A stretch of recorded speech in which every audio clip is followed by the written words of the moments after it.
day that we love. It's our time to be free. From the hustle and bustle, we take a step back. It's Aloha Friday. It's time to chill and relax. Aloha Friday, the day we all love. With tea and nano, we rise above. From the real uncommon podcast, we bring you the vibe. It's time to have fun. Let's take this ride. In Nano's laughter, Dee's witty charm. Together they're a team, they'll ease you with calm. Songs of life and passion in this digital land. Aloha Friday, come join our fam. Aloha Friday, the day we all love. With tea and nano, we rise above. From the real uncommon podcast, we bring you the vibe. It's time to have fun. Let's take this ride.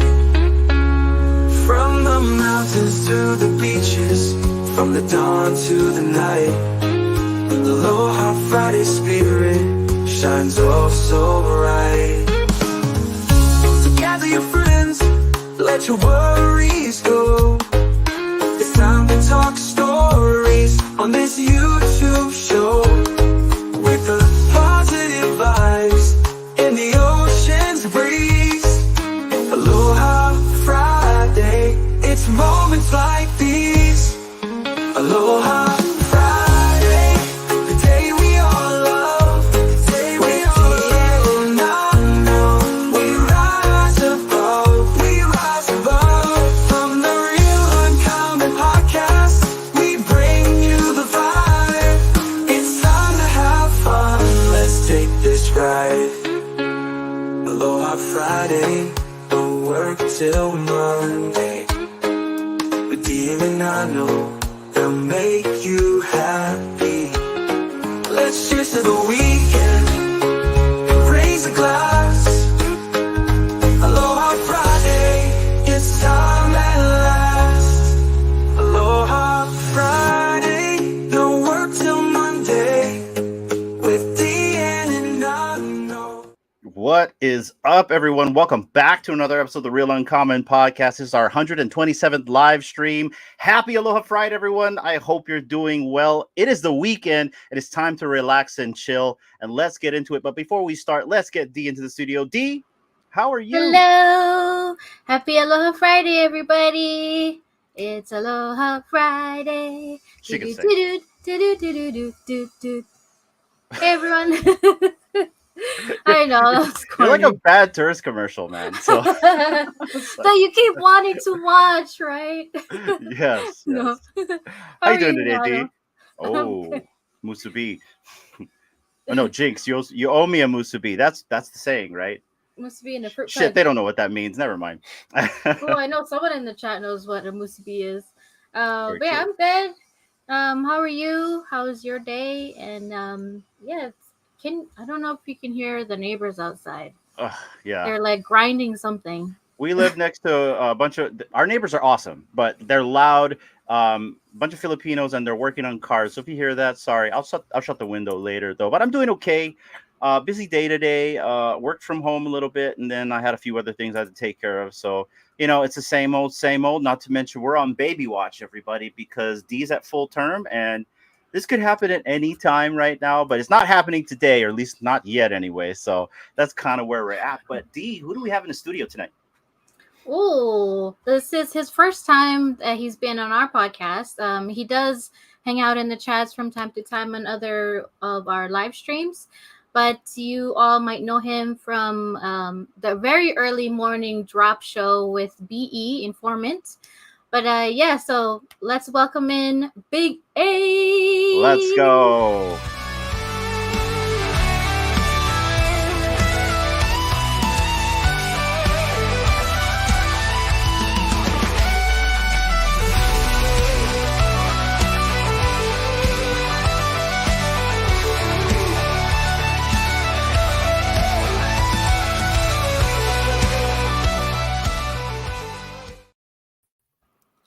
Ooh. Let's go, Big A. How y'all doing?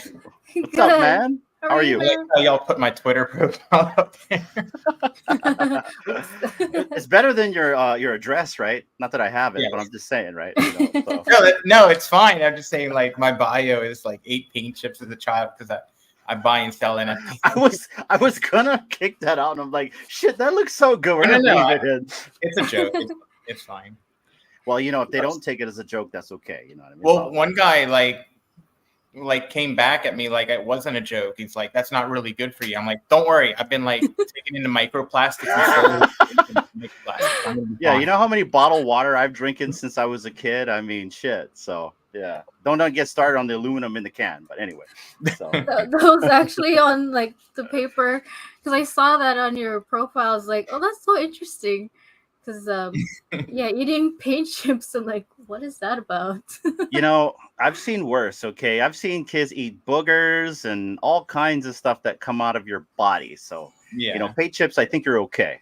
Well, probably not, but from when I was trading like NFTs, like in the full degen time, where like just anybody would come up with a project, put out the pictures, and like if you got on the whitelist, you got it, you made money, but you had to flip it right away. It was just wild times. And then the meme coins too. So and the meme coins are kind of still an iteration of that.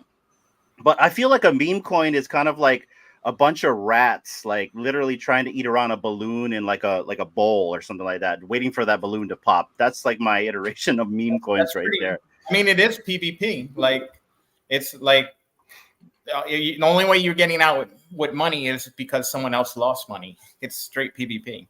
Yep, very true. Very true. It's always a handoff on the bags, if you know what I mean. Yeah. So, but before we get into that, because we'll talk about a little bit of you know, maybe your past in this space, but before we get started, Dee, is there anything else that you want to talk about before we start getting to know Big A a little bit better?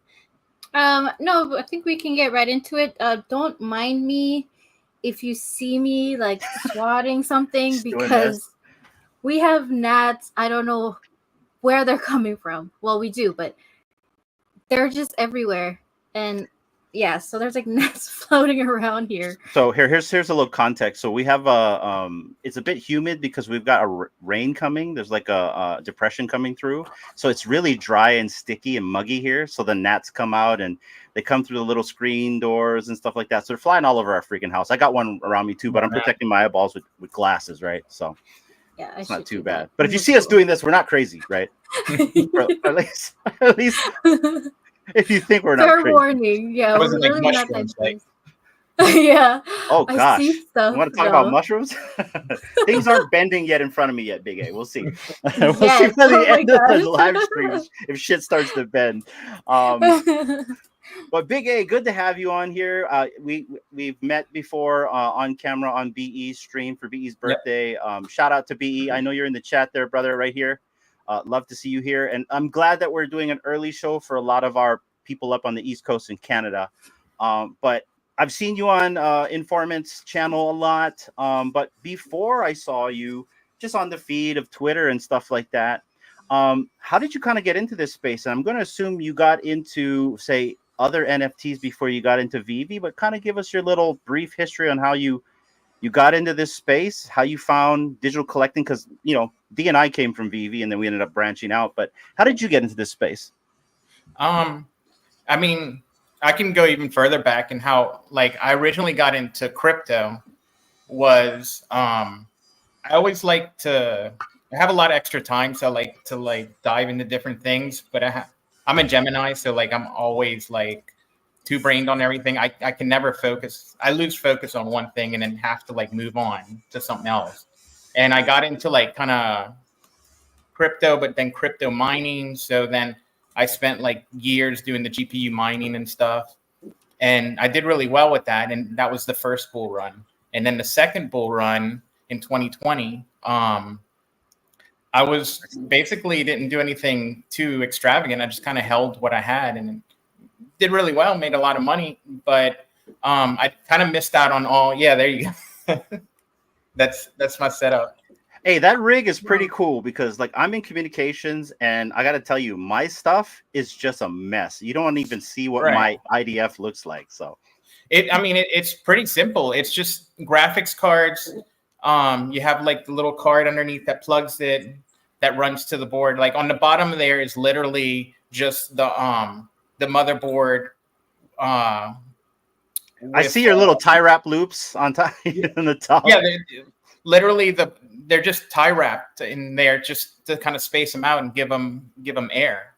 Yeah, exactly. Because it's just a bare bones system. Like the ones in the back are a little fancier on the top shelf because those have fans on the front and back, and those will pull the air through, so they run a little cooler. But it's a pretty basic thing. You're just trying to keep them cool as like they run. Like there's no hard drive. It's like just runs on the USB.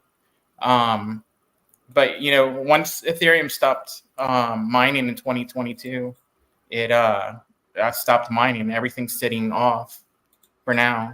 Yeah. So it's basically a collectible now. Well, I mean, there's still 1070 Ti's that they're the extremes.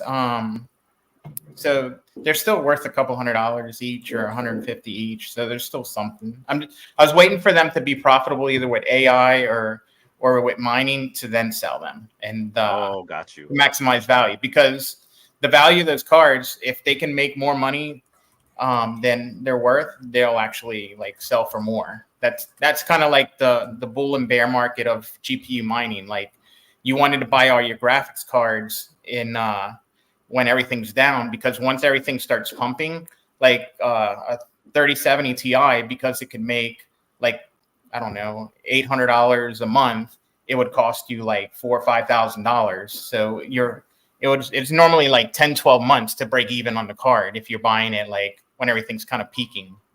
But anyway, so in 2020 bull run, I really didn't do much other than GPU mining. But I always kind of looked at like what was going on with the NFTs and stuff. And so I kind of like this run wanted to do something for fun, to get more into like the higher risk projects and stuff. So the Andre Jink video brought me to Omi. And so that's what you got into first, was Omi, before you got into the collectibles. Yeah, I got into Omi first. I downloaded the VeVe app. I could never land anything, so I just basically just lost money on it. Because I got in kind of right as Andre Jink's video came out, and it just kind of went down from there. And then I got into VeVe. Finally, I was able to land drops once like the hype had died down, so those started losing. So it wasn't that great of an experience initially. But then that kind of like made me look. I got some cool cats. I got some kid called Beast. I got a bunch of other little projects. And then I really started getting kind of hardcore, where like you literally go into a Discord and you're in the Discord 12, 14 hours a day, hoping like a mod notices you and gives you a whitelist because you're in there active. And getting a whitelist was guaranteed a couple $100,000. Right. On the drop, because you can mint it. So that's kind of what brought me there. And then I kind of learned like what OG Vault taught me, like how to really go for drops. And then I kind of learned the cycle of like VeVe and NFTs also, you know, like basically a lot of stuff you really just want to sell right away. Like initially I was kind of holding on to a lot of stuff like, well, it's down a little bit, but it was I had a cool cat that was like $100,000 and I bought it for like 7,000. I'm like, well, this thing's going to eventually go back up to 100,000. So I'll just hold it. Yeah. And I'm not sure that that's going to happen. But I kind of learned how to do the drops on VeVe and started getting profitable, landed a secret rare mile. So that kind of saved my whole VeVe financially. Same, man. You sell that thing? Yeah. Not because I don't think it'll be more valuable in the future. I kind of liked that I paid $50. I sold it for $7,350 or whatever. Yeah. So I basically Damn. took all the money I invested into everything VeVe out, plus a couple $1,000s profit, and then I still have thousands of dollars, like $5,000 worth of like stuff in my vault. Nothing crazy. So you're flat. You're square. Yeah, I'm in profit, and I got like a bunch of like $5,000 worth of stuff for free. So I can never be mad at VeVe. I made money and I got free stuff in there, and I'm still like if we have drops like we had with Mysterio recently, where everything's kind of profitable or most of it's profitable, then I think it's gonna be something good to stay in. But Omi, I sold my Omi in June of last year. I put it into Matic, and that Matic I sold when it popped to like $1.30 or 40. I sold it like $1.15, which was actually a really good thing to do. And then I bought Avalanche with it. And okay. And I don't know, just trying to flip stuff for like wins, like just trying to So you more into the like, and I'm in it as well. Like, so when I got into VeVe, I literally got into VeVe because of the value aspect, right? The flipping aspect. We didn't call it flipping. I didn't even know what the word flipping was until I joined VeVe. I mean, because I came from TradFi. I know just trading, right? So, but like, but I came for that as well. And then you meet all the people, you hang out over here, you buy into the dream per se, and then we're still here. I mean, it's almost like that's a dirty word in a lot of these communities, like, oh, we're collecting. No, like I think almost everyone's here because it's profitable, or you're trying to make profit. I mean, that doesn't mean you're here exclusively for that. You can, like, there's a lot of stuff you can do for profit, but if you can do something you enjoy for profit, then you kind of are collecting, but you're also collecting within the range of stuff you can profit on. I don't think it has to be like taboo to say that I'm flip or try and make money from this. Even like the big like top accounts, they're not stacking like 40 Todds because they like Todd that much. It's because they want to sell 39 of them, right? Well, so that is a very good question. That was a question that was asked to me from Chad from NFT Pirates, I think a year and a half ago. He asked, why are you stacking all these? It's like, and at the time I was like, well, I'm collecting them, right? It's like, I think that's when the whole promotion of Collectors at Heart started coming in.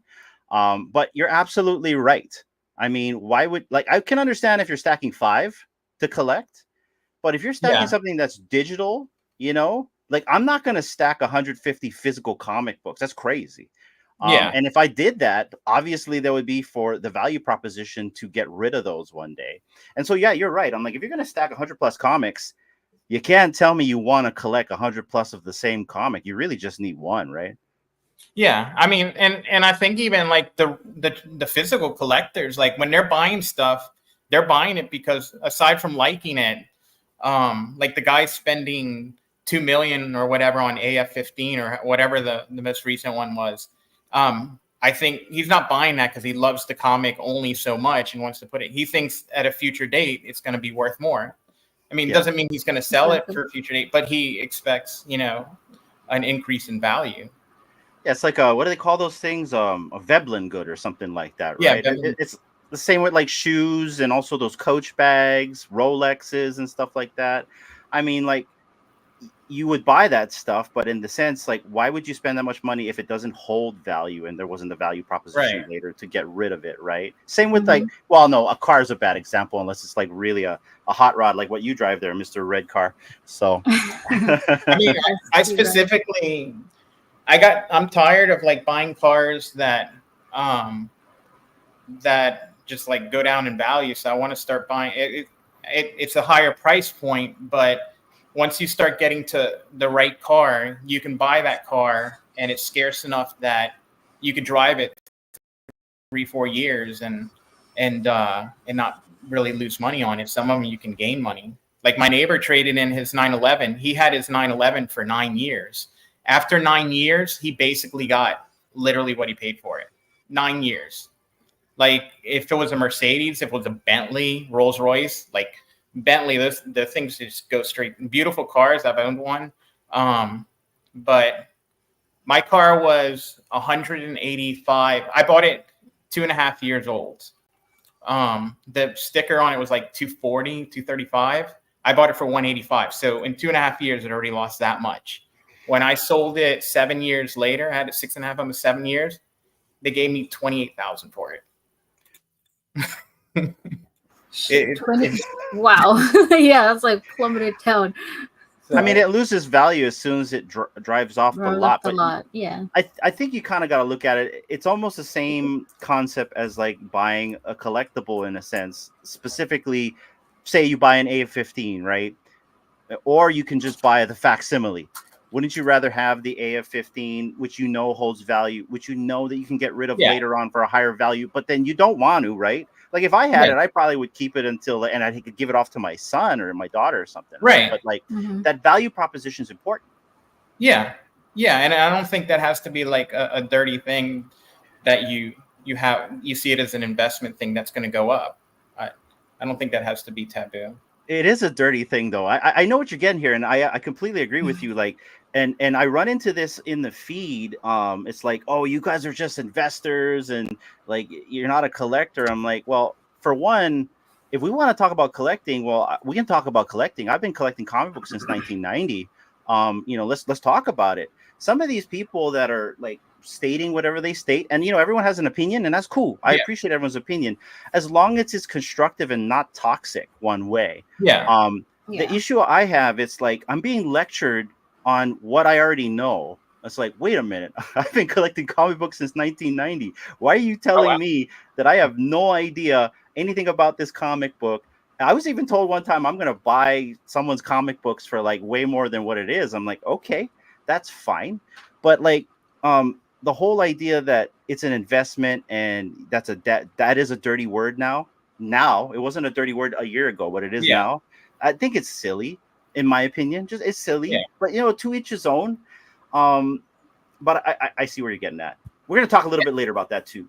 Sure. I mean, you see it in meme coins too. Like, I'm just here for the community. No, you're not. You're here because you think it's gonna go up.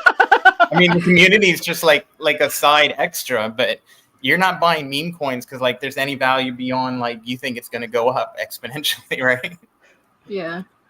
We gained a lot from being in the communities, but that's not the whole purpose that everyone started any kind of collecting or getting into any projects. It's eventually we came into a community, but that's not where we all started, or that wasn't probably our mindset when we first got into the spaces. Just being honest, right? Well, and I'm not saying like literally everyone in here is just here for money. Obviously there are collectors. There's some cool stuff on BB that people want to own because they just like it, and they're probably never going to sell it, and it might have paid a lot for it, and it's not worth as much now. Like, I get that. I'm not talking like in every single situation. I'm just talking in general. Like, we have to. Oh yeah, the metal lemon. So isn't it Limey Lemur now? Isn't he called Limey Lemur? Yeah. I don't remember he went kind of low key. I don't know if he got in trouble with work or he just wanted to kind of step back. Because I enjoyed him. I hadn't seen him on. He was a good guy. Yeah. But, is he like a YouTuber? I don't remember. Yeah, he used to do like live streams every like twice a week. Oh, okay. Yeah. Yeah, cool guy. Okay. Yeah. He's I like him because he's real talk. You know what I mean? Oh, yeah. Yeah, he was one of the originals that like, would have a little bit of criticism, very constructive criticism of like BB when everyone is I don't know. Come on. He would have like really good constructive criticism, and they would come for him with pitchforks because that was when BB was still like kind of flying high. Yeah. But I don't think you can sleep on how big the community is for BB either, because that's kind of I think where this whole core group came from, is from our bond through BB, and then we kind of branched out into other projects and stuff. So, community is important. Well, Definitely. I Yeah, mean, I the way agree. that I kind of look at it is you don't have a project without a strong community. Oh Your yeah. project is only as strong as your community. And then VeVe was one of the biggest communities. I've kind of diversified both D and I. Yeah. I have no problems with VeVe. I have been constructive. It's so Yeah. funny about me being constructive because and it's so funny about labels because I've been called Moonboy throughout my entire experience in VeVe, and now I'm called a Futter, and I'm like, wow, when did I shift? Right? You know what I mean? Yeah, It's like, something but I don't. if you're giving any kind of criticism, it doesn't matter if it's constructive or not, because like it depends on how someone reads your criticism.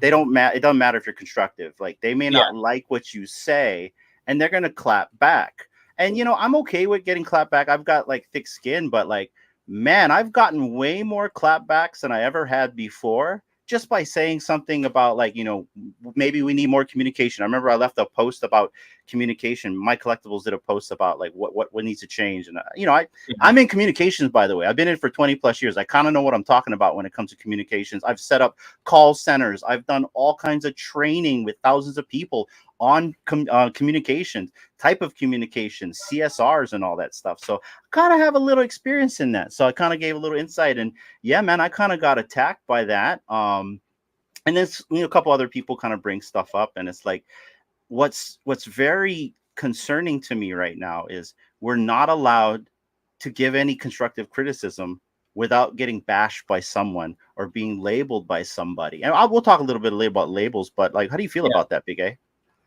I mean, I think as like it's kind of died down, the excitement's kind of died down as we're like kind of still like in that NFT bear market, even though I think it's finally turning around.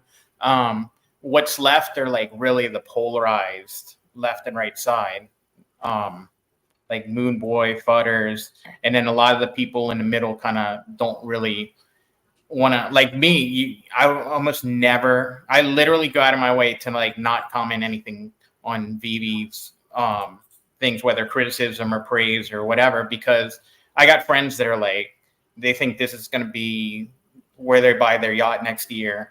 I got others, they're like, every time Omi goes down half a cent, they're like, you all suck. You don't know what to like, they're my friends, and it's okay for us to, They're running in circles.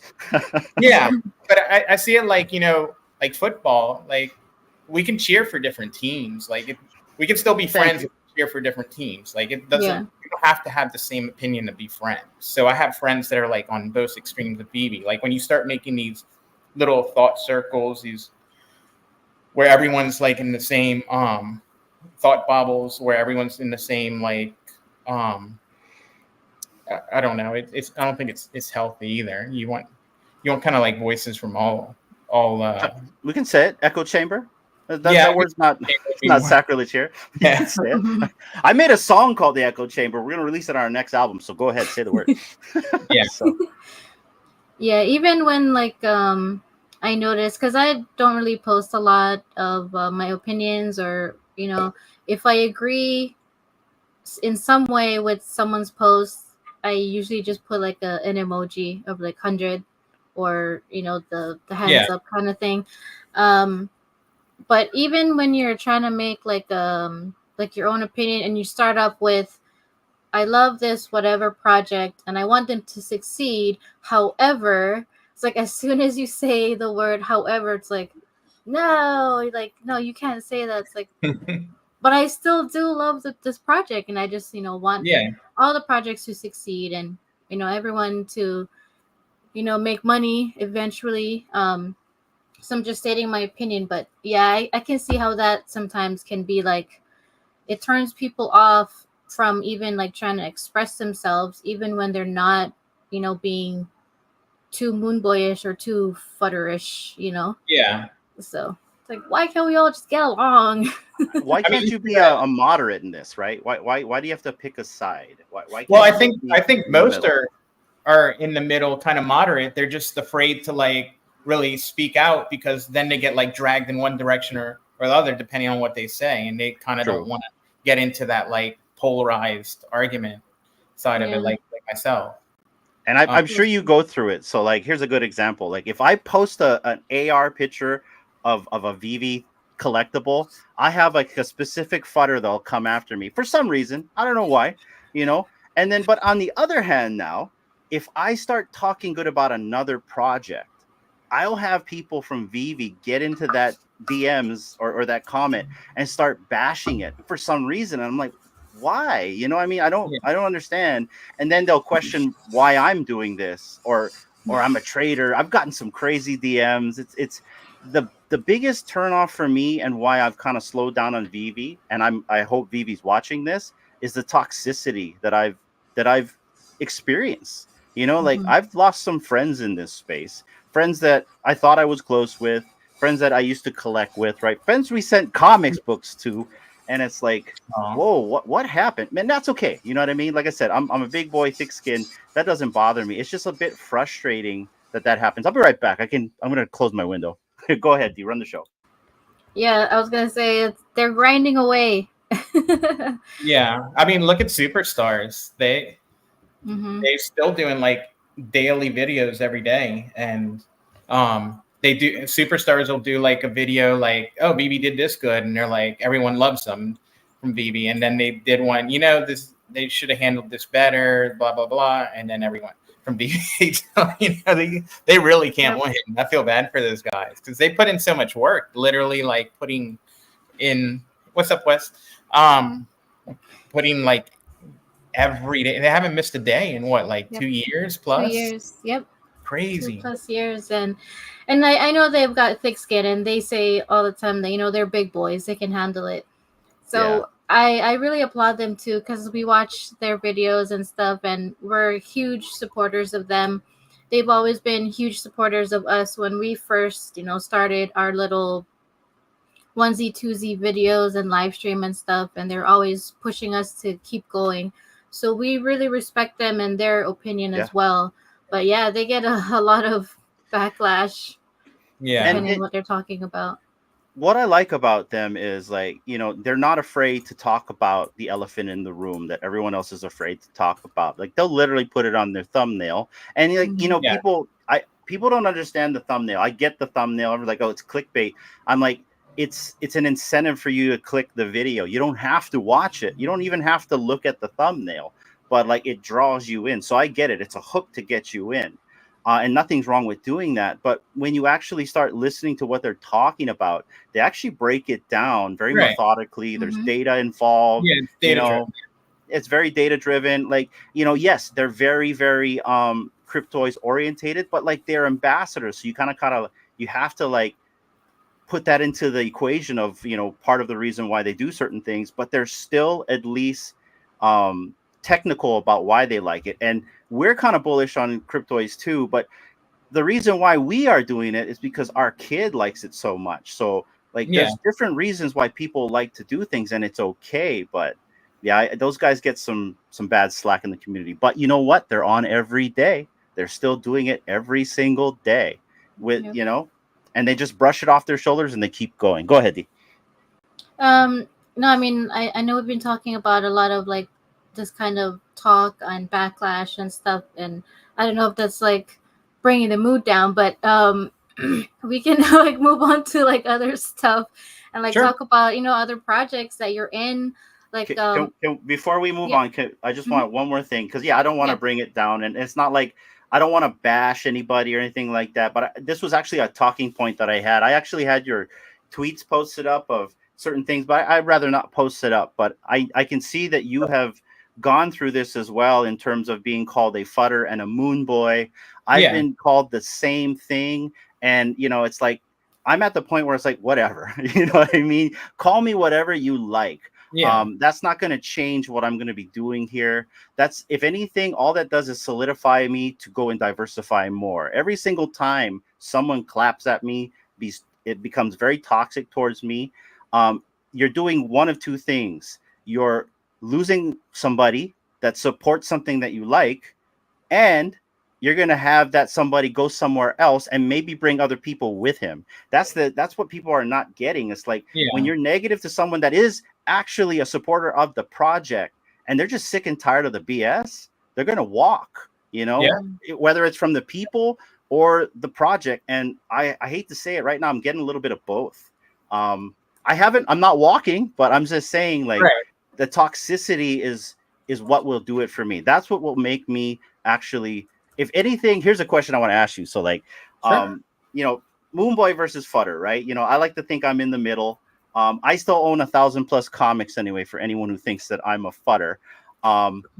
But what would make you either turn to the dark side or the light side? And let me give you an example. Let me frame this question. Like, for me, what would really turn me into a Futter if literally the community just started getting way too toxic with me, and then, like, it'll come to a point where it's like it's getting to what Richard just said, tribalism. I can't stand that. I'm a big proponent on diversity in this space, unifying in this space, inclusiveness. Like, I don't even care if you're a Futter or a Moonboy. I hate labels. I don't like to call anybody anything, to be very quite honest. I think a Futter that was labeled is literally someone that just has a lot of concern for something, or maybe they got burned because of information they were given, which made them make that decision at the time, and it was a bad decision because that information now is null and void because of circumstance. You know what I mean? So that's what would make me a Futter. Now, what would make me a Moonboy would be actually the things that were either promised or at least giving me answers as to why things are the way that they are. Anything, because like I said, communication guy, 20+ years, right? So it's a little odd to me, but that's what would make me do either or. What would make you be a true Futter or a Moonboy? Not that you're either of these things. Just some background. Like, when I kind of got out of real estate, got out meaning like I sold all my big commercial properties. I kind of set up my retirement. So, like, financially, I don't need anything from this space. Like, my crypto portfolio is pretty big. If it goes to zero, if all my collectibles go to zero, tomorrow will be no different than today for me. So I have like nothing I'm counting on. So this is not your big investment to buy your super yacht. I mean, I'm never like, I live pretty simply. I don't have the need for like the private jets or yacht or anything. Not that I have like private jet money. But shut up. You got one parked in the back. No, but whatchamacallit, it's so it's a little easier to like be not emotionally invested into it, because I'm not counting on it to do well. Like, a lot of people have invested a lot of money and they're kind of really counting on it to do well because they put a lot of their eggs in that basket. And I feel for those people, and that's actually one of the reasons I've even spoken on it, because I have friends that they've put a lot in, and I want them to win. You want your friends to win. That's what it's all about. But for like to be more full Moonboy is we go back to where like the drops were fun because you landed, you made money. It doesn't matter if it's a little bit of money. I never really needed the money, but just like winning was that dopamine hit of like, you won something that you made $10, $100, $1,000. That was so fun. We get back to that. Everyone's all those Futters, they're gonna come back if like you get back to those drops that are all profitable. As far as like going full like negative Futter, I don't know that I really invested enough to do that. Like, everything I have on there is free.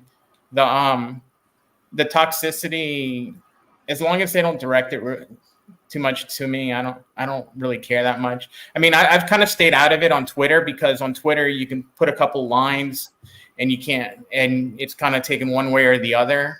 But BE keeps asking me to come on, which I'm happy to do. I don't know why he wants me.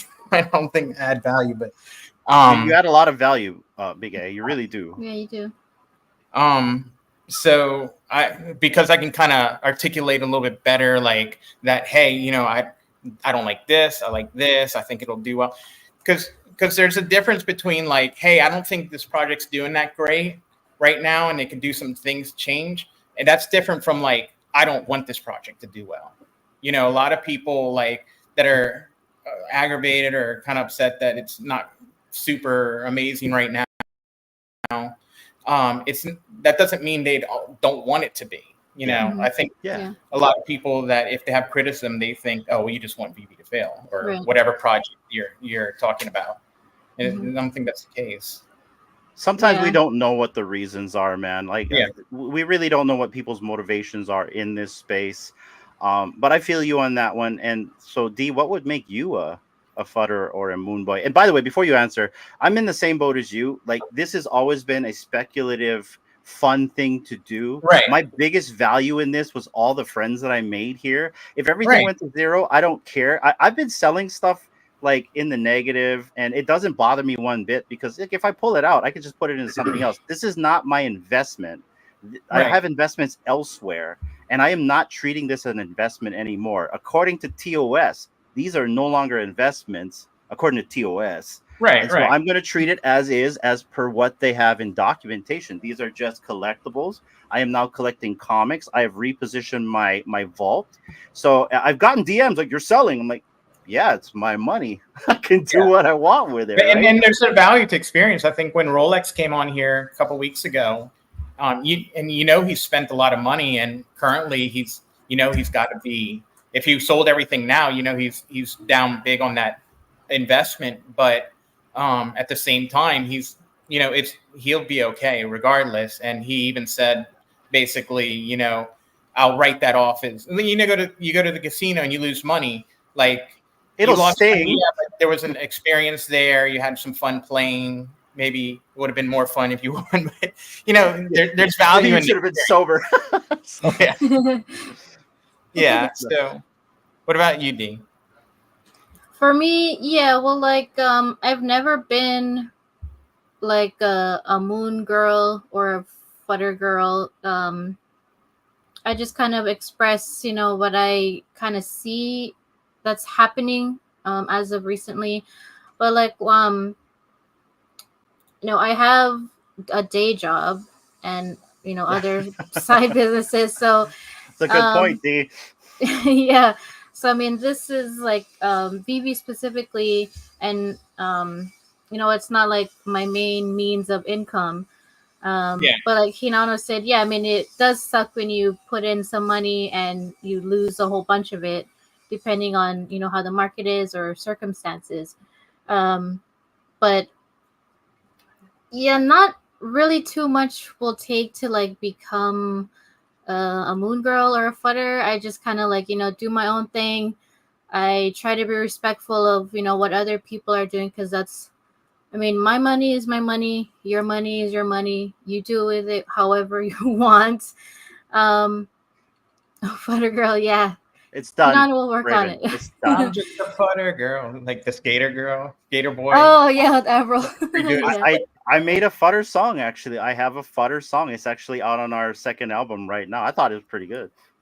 Oh well, Anyways. that's not. Yeah. Anyway, but what was I saying? Futter, Yeah, it's Moonboy. Futter Moonboy. I lost my train of thought.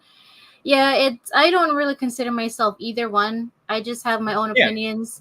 And as long as your opinion, you're not trying to like lecture me on why I'm doing certain things, it's like, it's really none of your fucking business.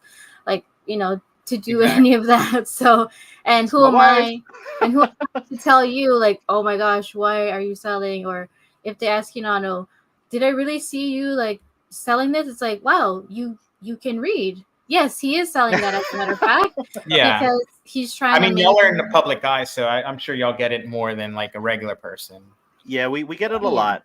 It's amazing, some of these DMs. Like, I want to say, when we first started live streaming, we had this one individual like really sent us some nasty DMs. Like, if you really go look at the very beginning of our channel, it was very VeVe orientated. Like, we did so much interviews with the VeVe community. We only talked about VeVe.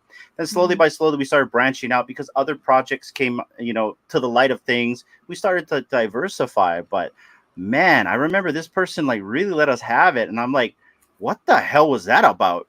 And what's so funny about that is that now I'm like friends with this person again. Oh, but like, yes.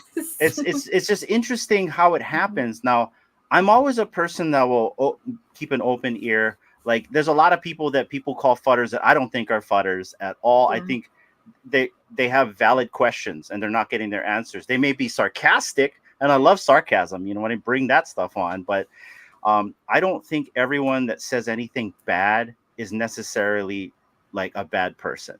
You know, Yeah. if that makes any sense. Yeah, I guess to a certain Right. limit, because there's people out there that what was me? What are you accusing me of, Richard? Man, I keep losing my train of thoughts here. It's okay. I feel like evolved. What was I saying? Oh my gosh. No, totally so lost it. Mom brain. we're pretty much closing this out. The Yeah. last question was basically, what would make you a Futter or a Moon girl? Big A and I kind of gave our perspective on it. We don't have to stay too long on this. I just kind of wanted to talk about that, and also the blocking of people.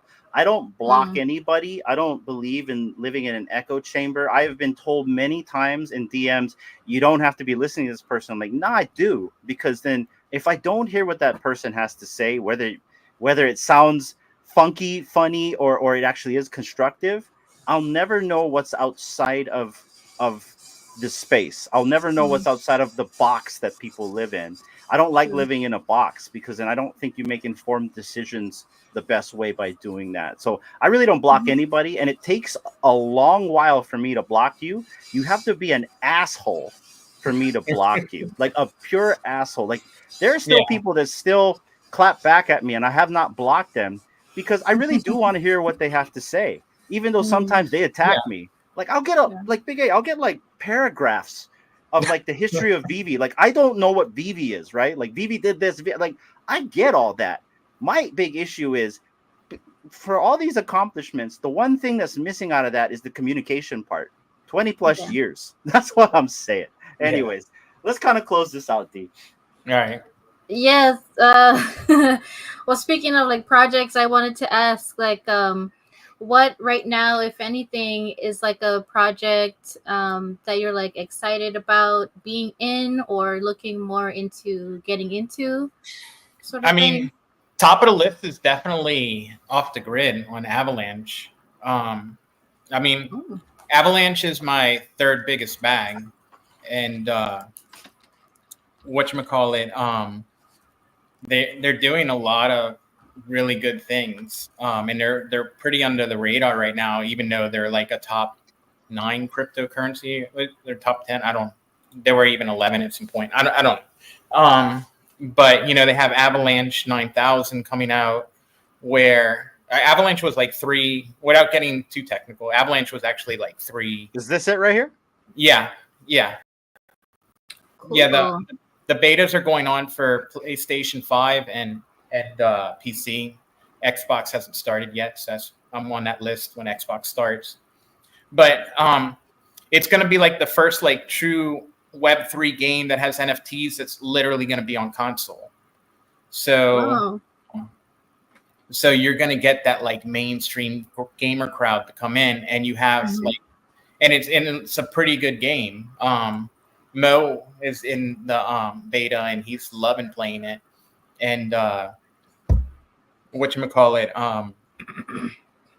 something from my understanding, the way they're gonna have it released is you're not forced into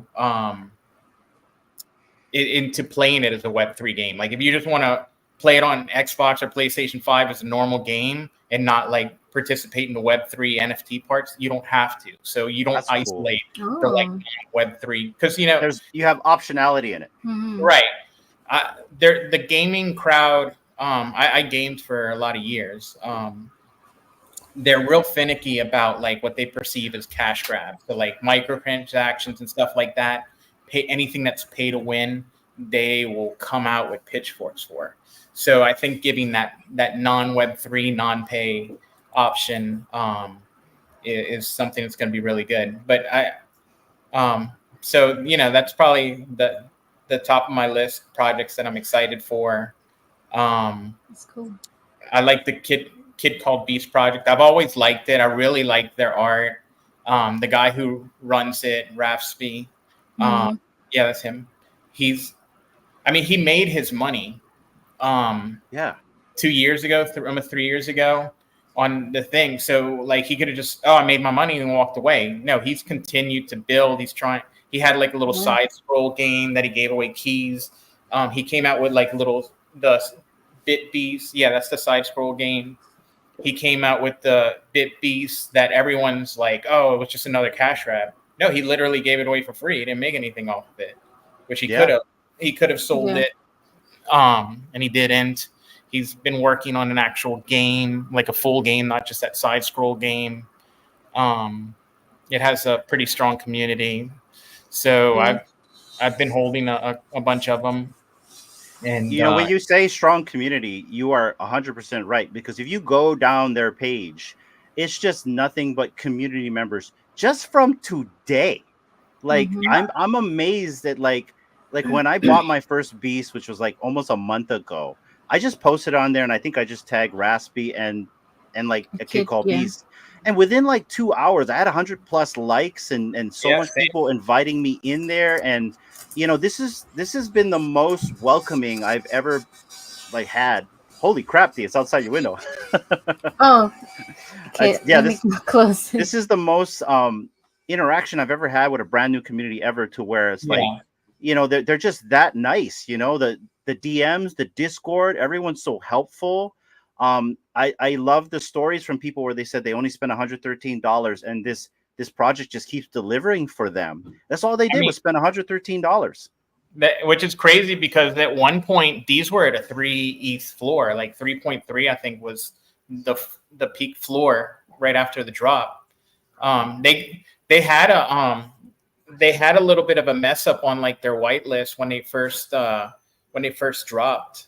So they've always gotten a little bit of slack for that, saying they messed up the drop initially. So that's always been a little bit of a hit on them initially. But the fact that, you know, he stayed around, he's built a pretty strong community, and I don't really see anybody like fudding Kid Called Beast. Like a lot of these projects, if you don't like them, you just leave, go away. You leave, but yeah, that's another project I'm pretty hyped for. Now that I've seen it like start finally picking back up. The floor got all the way to like 0.08, which is crazy. I got mine for $230. And I think I bought D's for like $256, and I sold all my Omi to buy D's Beast. I didn't have a lot of Omi. I got it for free. And so like, and even then I held it till like I had just enough just to buy the Beast, right? It was actually worth way more a while ago. So, but like for me, like I don't mind taking a loss on anything to roll it into something that I feel like could have that value proposition, and also just something for me to try that's new. You know, I think you and I had like we were sharing DMs about is it Smart Cats? You know, where they're like is it Smart Cats, right? That was like 100,000. What? Oh, Cool Cats, yeah. And so like they are paired with also Readyverse. You know what I mean? They have like their own and that's pretty cool, right? And if you've been to like Miss Gex and Bildo's Great Adventures, you kind of can tell what's going on with Futureverse. And I don't know if that's another project that you're a fan of. I am a big fan of that. Definitely. But just for full disclosure, my Cool Cat, when they had like a big shakeup at the top, they got rid of a bunch of people a couple of months ago. I did sell my Cool Cat then. So I don't have a Cool Cat anymore. Okay. But so that means the floor must be cheap then. I mean, it got pretty cheap, and now it's coming back a little bit back up. But it's I mean the Exotic 2 one I had was all the way at one point $100,000 floor. Wow. Whoa. But I mean, I bought it 5,000-6,000. I ended up selling 3,000-4,000. So I sold it at a loss. But then you rolled that into something else, right? I'm assuming you're kind of like me. Like you're just going to take the opportunity cost to roll it into something else. Yeah, because that was like also one of the big dips. So I bought some Solana at like 117, which it's come almost all the way back down to that. A few other things that went up a little bit more, but I mean, you can't win them all. You can't. No. You're never gonna trade like the Pico top or sell the Pico top or buy the Pico bottom. That's just how it goes. Well, I mean, you've been in crypto a while. Like I said, I've been in TradFi. I've been in a few crashes, like the COVID crash. Right now, Bitcoin is like falling to the freaking bottom of the ocean floor, and like people will either panic. But if you've been through enough, and this is just my opinion on here, like if you've been through enough, like heartache and turmoil, it's just kind of numb after that. You know what I mean? So, like, if I have something that like fell like 5K down and I sell it, I'm okay with taking that opportunity cost because I kind of knew what I was getting into, if that makes any sense. Yeah.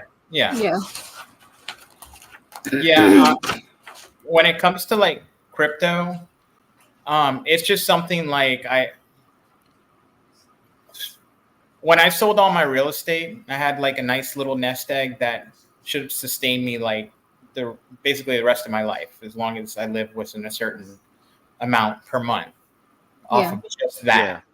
And then I've put in other investments on top of that. So, and then I kept a couple of fourplexes, and it's kind of worked out to where my fourplexes are doing enough revenue to where it's like $5,200 a month I get out of them profit. So like after all my expenses, I have like an extra $3,000 a month. I'm not like. So BigA, what do you do every day? Do you like go to the beach and chill out? You know what I mean? Yeah. So like, because I have that extra money, like everything I've built in crypto, in my investment, in that original nest egg, I literally haven't had to touch it. Like that was already enough to like sustain me, but I haven't had to touch any of that because I have like extra money just from 2 little fourplexes coming in every month. Wow. So, like my crypto was just like, I think I put 52,000 in originally back in 2017, 2016. And it's a lot more. Well, yeah, you've done a lot of planning and budgeting. Sounds like you're doing pretty well for yourself. Sometimes it's luck too, right? Sometimes you just get dog shit luck. And here's an example of dog shit luck for us. So I got into Tesla stock like in 2016. So I was buying it between 30 to 40 bucks. I just kept buying it. And it's a long story how I got into stocks. To sum it up, someone gave me a free stock. It was called B2 Gold. I think it's B2G. It was a mining company for like metals, like precious metals. And like, I just got so fascinated with that. And I think one time I looked at it, I'm like, wow, I made 25 bucks. Woo. Right. But then like, we go back to like the winning portion, right? That dopamine. By having that kind of encouraged me to learn how to like, read a balance sheet. I didn't know how to read a balance sheet. So I taught myself how to read a 10K and a 10Q. I figured out what the investor relations pages were. I would attend the conference calls. And so that's how I found Tesla. And I just started buying into it because I started believing into this guy named Elon Musk and what he wanted to do. And, so here's where the funny part happened. So D and I, we worked for a communications company in 2019.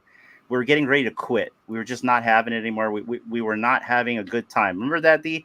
And I told her, let's just sell all of our stocks and then we'll start our own communication business on the island. So that's what I did. Yeah. I sold all my Tesla stock. I took the tax hit. And then, what happened, right? 2020, COVID happened and the stock market crashed. And I was just sitting on all this cash. Like I said, dog luck that we pulled out a month earlier because we were going to start our own business. Well, obviously nobody was working. So what did I do? I threw it all back into Tesla stock when it tanked to the bottom. And I'm still playing off of that house money till this day. So I got lucky by not timing it, but by getting out of the market just by pure luck, because I was going to use that money for other means. And then, a black swan event happened. So stuff like that happens too in this game, besides just strategizing. Yeah.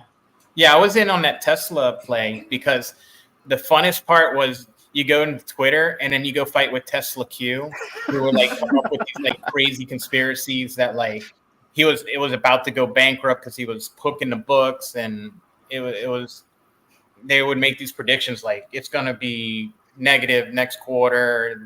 They're not profitable. They're never gonna be profitable. They're gonna tank, and it just kept going up. I bought it. I remember I bought it on my birthday, June 9th. It was $187 when I bought it, like before like all the splits. But I Okay. only $10,000 worth. It wasn't much. I mean, it became. I It think, was like, so nuts that summer of 2020 before the split. Like the stock just ran like this I insane. think would have been like 2018, 2019 when I bought it. Okay, so you got in early. Yeah. But yeah, it was kind of fun, like just fighting with the Tesla Q people. That was like my funnest part of A little that. fighting in Reddit columns and stuff like that. I know what you Yeah. mean. And I used to just fuck around in there just to fuck around, right? You know what I mean? Yeah. It's kind of like, I don't know if you want to call it fudding. I want to just say more egging people on, right? You Yeah. know? So, and everyone was an expert in 2020 because the government was just pumping the market full of whatever. That's when I owned 2 Bitcoin. Do you know what I did with my Bitcoin? Because I bought them for like 3K. I ended up selling them and buying Tesla stock with it. I should have kept the damn thing because obviously it shot up after that. But yeah, I bought Bitcoin when it was like at 3K, right when it kind of like tanked during COVID. And I was telling D, and at the time I didn't know crypto very well. It was in TradFi. I was like, should I keep this funny money stuff, right? You know, because I just didn't get it at the time, and I ended up selling my Bitcoin. I bought it all back. So last year when Elon bought Twitter, people started hating on him, and I was like, oh man, the stock's going to tank sooner or later. So I sold it all, and I just put it in Bitcoin, and I just been holding my Bitcoin now. Yeah, I've never sold any of my Bitcoin, and I haven't bought any since 2018. But I was buying them at the end of 2018 in December for like the low 3,000s. Damn. Wow. Same. Yeah, I was just buying a couple here and there, and because then that's when I started mining ETH, and then ETH, I was getting a lot of ETH and stacking that, and I really haven't sold barely any of it. I sold a little bit of it when I bought my last car. I probably sold. I've probably put in 52,000 total into crypto, and I pulled out like 70. So basically, my entire portfolio is free. And it sounds like you don't have to because you've pretty much set yourself up comfortably, which is super smart. I mean, basically, you're your own free man. You can do whatever you want when you get up. But at the same time, what it sounds like, you don't just sit around in your pajamas and eat peanut butter and jelly sandwiches. It sounds like you actually prepare yourself. You manage yourself, right? You manage all your investments and so forth. You are your own landlord with your fourplexes, right? Yeah, so. I property manage all my own. Because it gives me something to do. But I've always liked to do. I always have to be learning something new. Like I went through a phase where I was really into astrophysics, and then that got me down. What? Interesting. Do tell. Just into membrane theory and string theory, and then I got into Wow. I've got blowing my mind here. Helicopters that got you can fly a helicopter? No, remote control helicopter. Okay, remote control. Okay. Next thing you know, you're gonna say I used to play paintball. I was a part of this big paintball league. No, I mean, then I got into health and nutrition because I got really overweight. I got all the way. I was 348 pounds at my heaviest. Oh. Okay. 280. And that was 5 years ago. And then I got into keto. I lost most of the weight. Then I kind of just stayed a little bit lower carb, but just basically eating healthy. I don't know. And whatchamacallit, I've just kind of maintained. I still haven't lost the last 10 pounds. And then, but also from being that heavy, I have to have I have a little extra skin here, so I'm gonna have a facelift. Okay. And then I have a little. You look extra, good, BigA. You still look good. Yeah, look good. I have a little extra by my stomach that I'm gonna eventually get a little tummy tuck and get 1 or 2 inches of extra skin removed. So yeah. That's the only bad thing about getting that big and then losing weight. Your skin doesn't come all the way back. Yeah. Well, I was, like I said, I was 280 as well. And then I had some health issues. And then at one time I went down to 165, and everyone thought that I had cancer or anything, but I just really went on a diet. I want to say vegan for 4 months. But I started like not feeling weak, just like started just feeling like not so I guess Like energetic or fatigued. well, Yeah, not like really, just no not really energy. energetic. Yeah. Yeah. And so they said, well, you got to put meat back in your body. So I started eating steak, and then the Mm-hmm. protein in the steak that kind of like balanced it out. I don't eat pork. I don't eat Yeah. fried foods. I rarely drink anything. If I drink something, it's just mainly on a special occasion. Yeah. Yeah. Yeah. Yeah, everything within reason. Yeah, I had high blood. Oh my god, really? That's interesting. But I was like pre-diabetic. I was waking up like 5 times in the middle of the night to go pee. My bed would be like soaked with sweat in the morning. Mm-hmm. I would snore. Like my girlfriend would sleep with like earplugs because I snored so bad. Yeah. Um, so I just kind of got to the point like, yo, I need to change this. So I just started eating healthier, and um, I don't count calories. I don't do anything, and I've maintained the weight. Actually, I got down to like 185, and now I'm back up to like 205 because I've been trying to build muscle and Yeah. get my Yeah. feet up. Yeah. So I do like push-ups and pull-ups and everything every day. I need to start doing more like heavy lifting. Yeah. Um, Or but I walk. just go for a walk. You know what I mean? I Just walk get out 7 there and go miles for a a day. walk. 7 miles. Yeah, yeah, between 6 and 7 miles. Nice. And yeah, because 5 years ago is when I got my dog, and so I walk him every day, and Is that yeah, Loki? I average 15,089 steps a day. Nice. Nice. We used to have one of those the watch thing. What was it? The Fitbit or something? Was that what it was Yeah. called? Yeah, I mean, you got the counter on your phone. We have so we live in a reservation, and they built this bridge to nowhere. Seriously, like there's a bridge that goes to the main highway, but they never asked the state or DOT to connect to it. So it literally goes nowhere. There's just like bollards and everything. And yeah, Mhm. Yeah. it's a road that does nothing. So we jog up and down that road, like, well, not every day, but we know whenever I can. And so, like, just something like that, come have a routine. I usually jog back and forth constant as a routine, and going Yeah. back and forth 5 times is an equivalent to a mile. So I try to like jog a mile, not every day, like maybe every Yeah. other day, because I'm tired as shit when I come home from work. So it's like I'm dead. I'm a workaholic. That's my big issue. So besides here, we have our side business. Besides our side business, we also work for a communications company. We've done it for 20 plus years. Dee's actually not my boss, but the operations I'm your manager. So boss.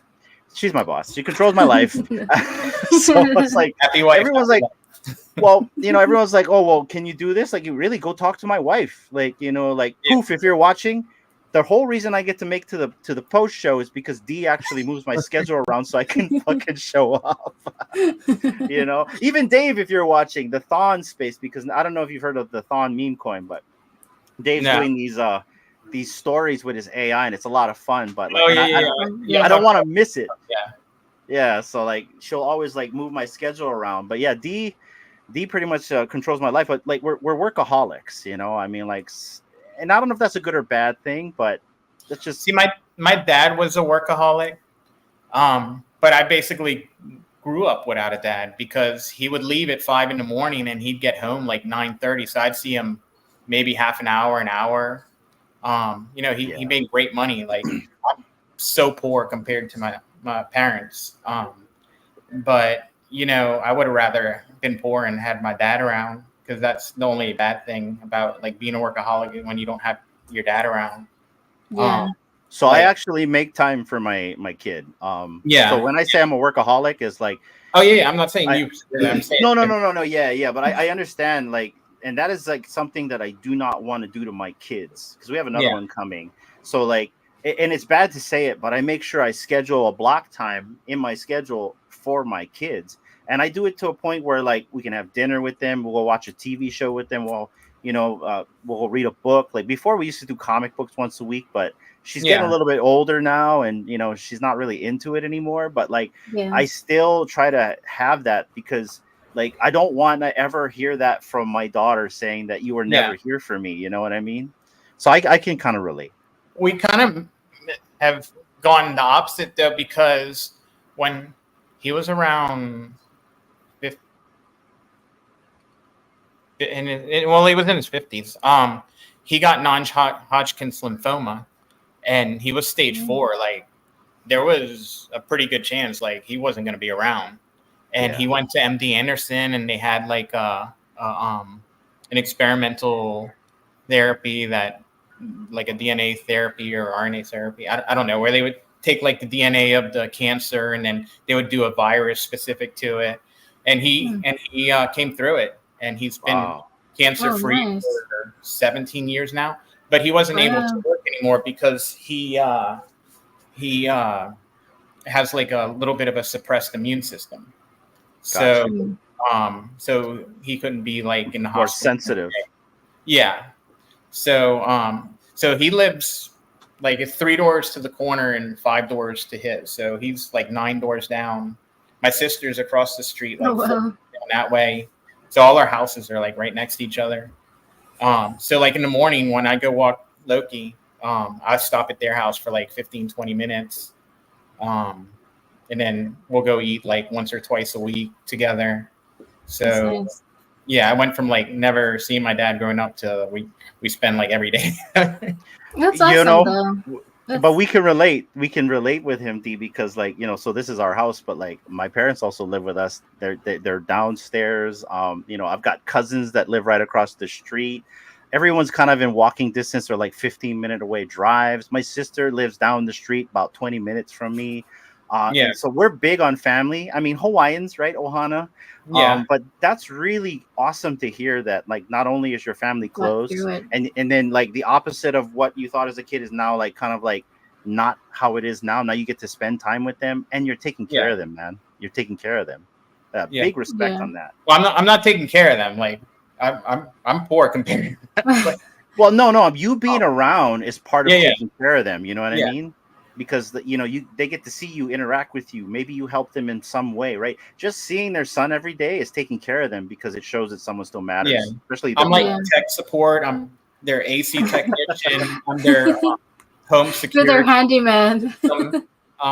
Tech. I'm the phone and internet tech. Like you too. I'm home. I was AC tech for my sister. They tried to sell my sister a brand new AC system, and she was literally about to sign. Like it was $28,000.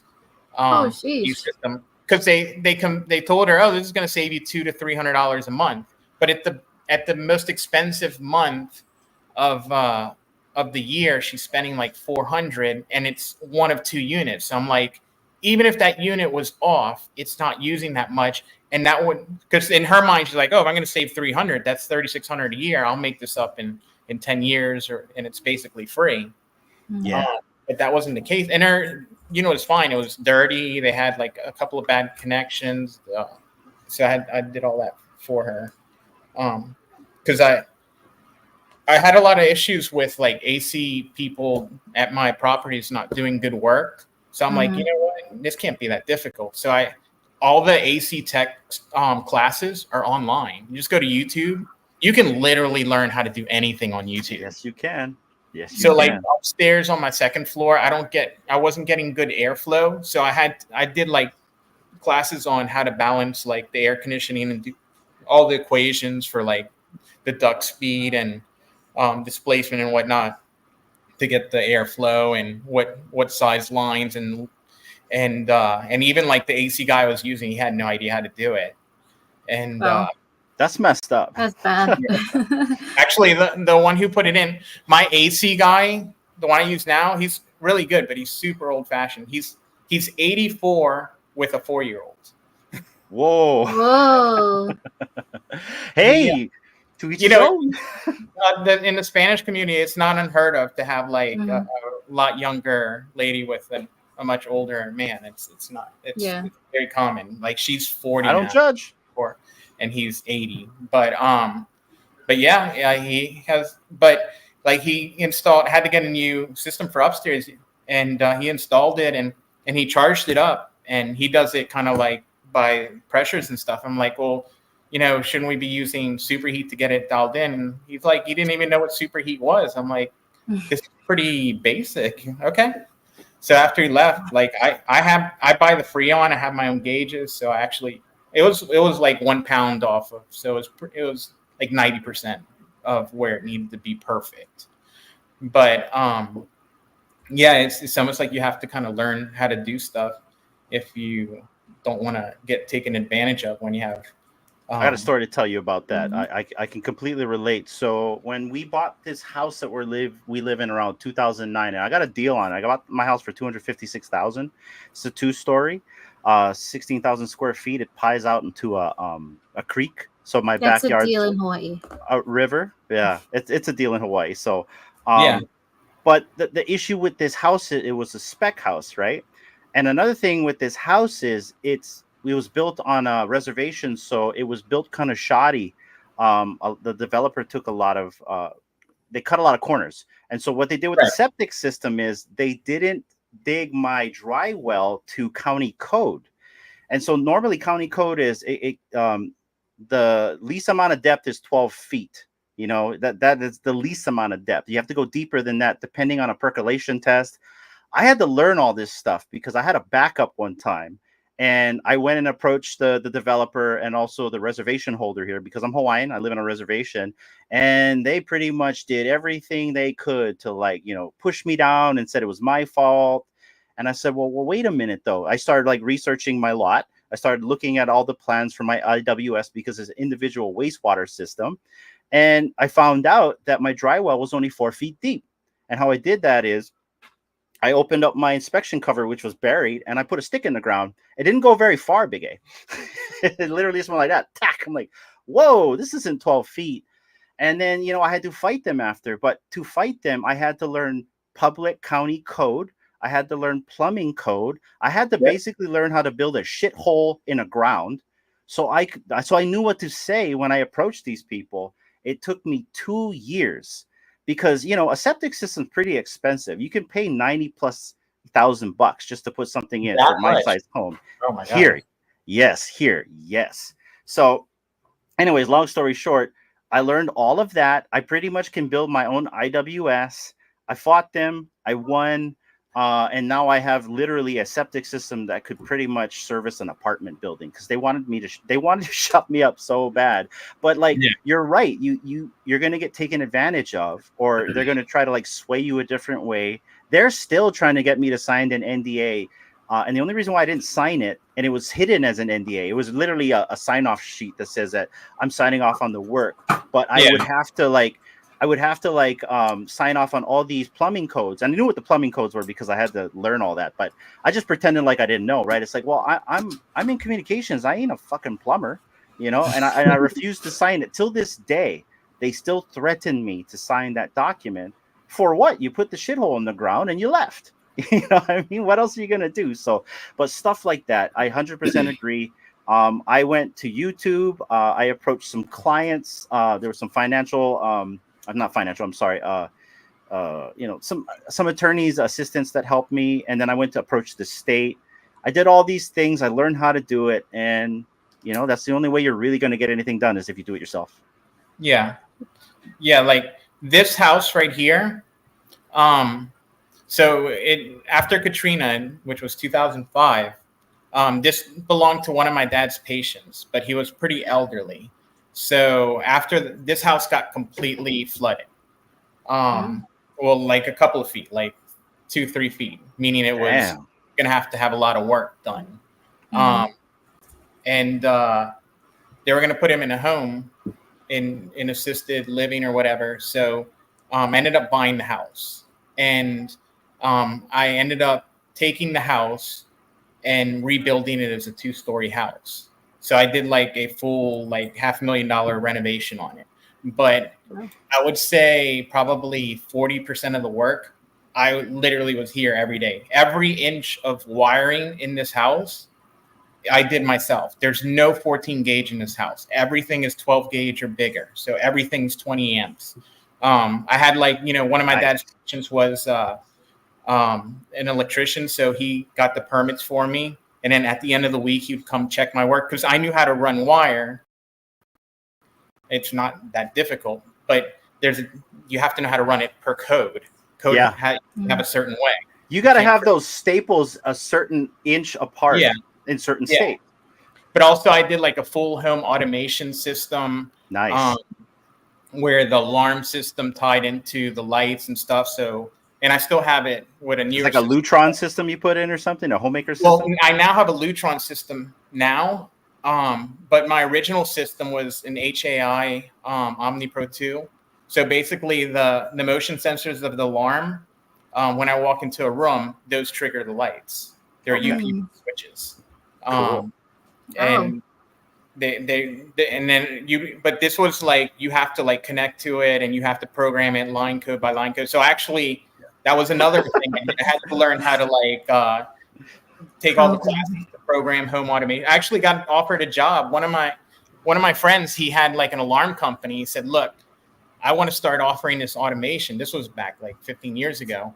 I just need to know like, go into the new construction, tell me I just need a Cat 6 drop, a 4-conductor 18 gauge drop for this. Just tell me what I need. Contacts here. I'll pay you. Like he offered me, it was like a 6-figure year job just to like walk into a thing and write what we need and not like get my hands dirty or anything.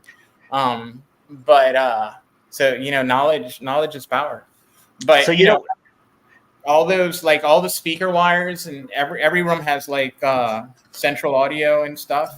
Nice. They run at 90-degree angles where they cross any electrical wire. I have copper grounding out every connection so there's no interference. Like nobody's going to do that. It makes no sense to do it, but it was my house.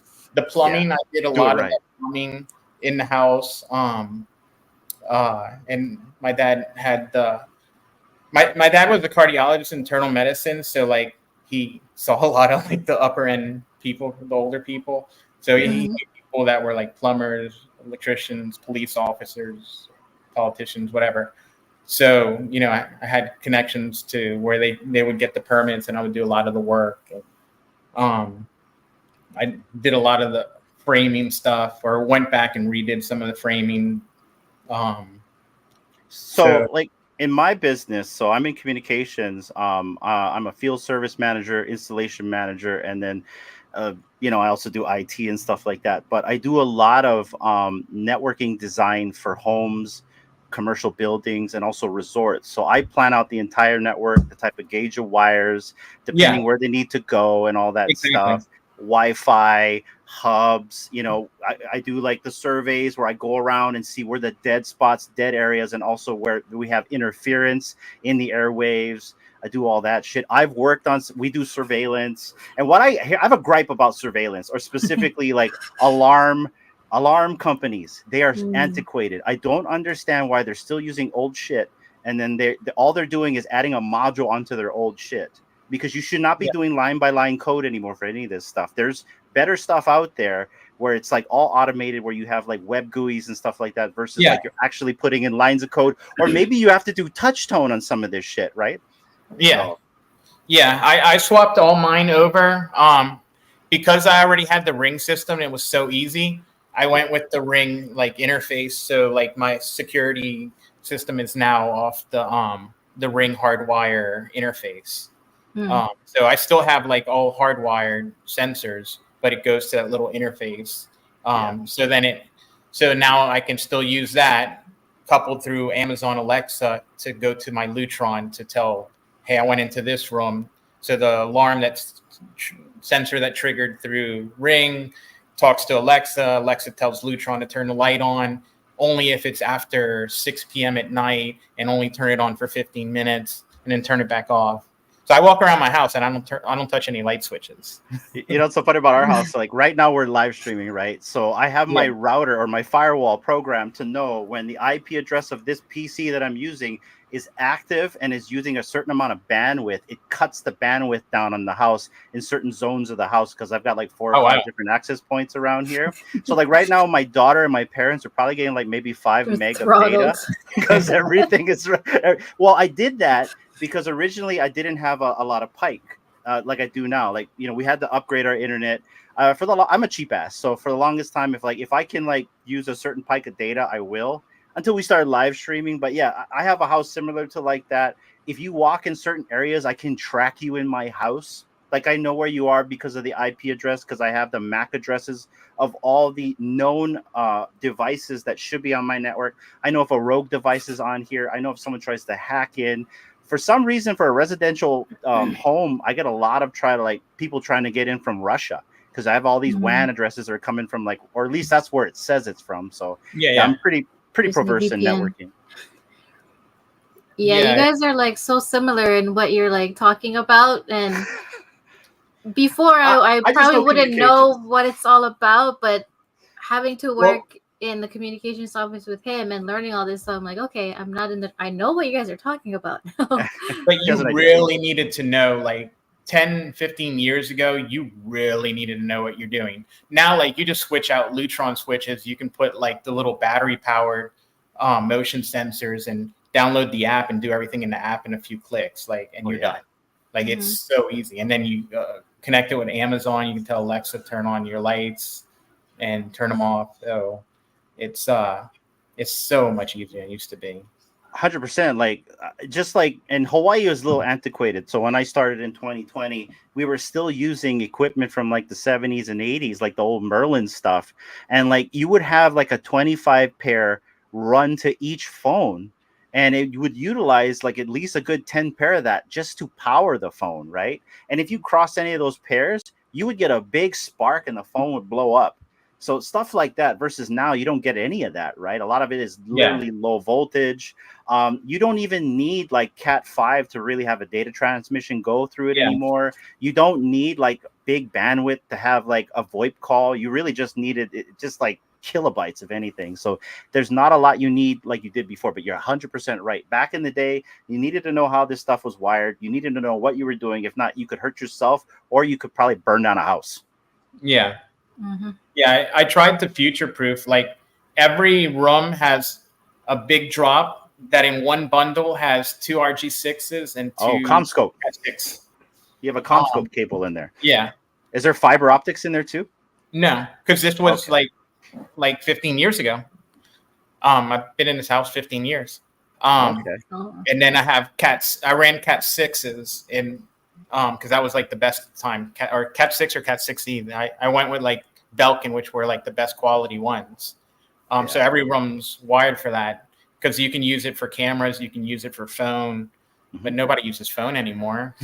All the cameras are Wi-Fi, so I have central VAC. I still have a phone. We need a landline just in case. Yeah, it's VoIP though, so I can disconnect it whenever I want. But yeah. That's so interesting. You guys are like, I even put like the central vacuum. I haven't used it in a couple of years. Like I have like in all the rooms, I just hook up the hose to the wall, and the main system's in the garage. I use my cordless one when. I figure you have an iRobot drive around your house, right? No, I have a housekeeper who comes. Yeah, me too. A live-in housekeeper, yeah. No, not live-in. No, they come like once a week. No, I mean Hinano's one is a live-in housekeeper. Oh yeah. Oh, I see. Yeah, she wakes up every day. Oh no, that's cool, man. I like, and you know, I mean, in the end, like I would like to think that a lot of guys are kind of similar. Like, I'm just gonna learn how to freaking do it. You know what I mean? Forget that. I'm gonna pay that shit. I'm just gonna. Some people jerry rig the shit out of things. Like, I had this one guy that I used to live next to for like years, and he jerry rigged everything. Like, electric tape with his friend. You know, twist tying wires was his friend. The worst was jet skis. Okay. Like, he would just twist tie like the electrical wiring in there, and the shit would get wet. And then one time we were out there, like, it died out. I'm like, oh shit, we got to open the thing up. And you're trying to like literally twist tie the wire while getting zapped in the water. You know what I mean? It's, Yeah, don't do that. Or even he was famous for splicing stuff everywhere. Like, don't do that. Just do it the right way the first time. Kind of been a tinker. So like, when I turned 15, my parents bought me my first car, and I kind of got into like the car stereo. which was a bad idea because now like I lost a little bit of my hearing thanks to it. Oh, me too. I had like boom, boom, crazy right? subwoofers, but Bass. if stuff would break and I'd have to keep sending it back. I'm like, I can figure this out. And then, fast forward a year, I set up my own little like car stereo company, and like all my buddies, I had like a company on paper, so I could order from all these distributors like the Lancer Company on paper. and I mean, it was legal. I had like a tax ID No, and everything. I see what you were The doing. location was my parents' house, so I could actually order from the distributors, get stuff from my friends. But You get it at cost. yeah, and I would sell it for a little bit of profit, and I was doing like alarm systems in everybody's cars, like in my parents' driveway.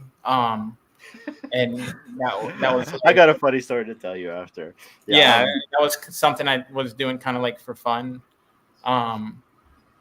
because I would make a little bit of money off of that, but I had like a credit card my parents would pay off every month that I would put thousands of dollars on stupid stuff. $200 I made doing that didn't really make a difference, but it was fun. I always like to kind of tinker. So I got a story similar. So if you notice right there, it says here. Let me move us. Shoot. Well, anyways, right. You can see where it says Magic Box right there, right? It's kind of underneath us right here. Yeah. Well, it says Magic Box. So basically, this wallpaper right here was part of my what the hell we call that? It was a cable box. So I designed my own cable box. So back in the day, you could there was a Kodiak environment. You could do scrapers online when streaming pirated you just content. had a little chip that would go on it that would let you see like the scrambled channels. So you could do that as well, but I just pretty much scraped all these sites off the internet. I made my own scraper via XML, and so all I really needed was just like a freaking Android box with like gingerbread on it, and probably like I think it had only like a gig of RAM on there.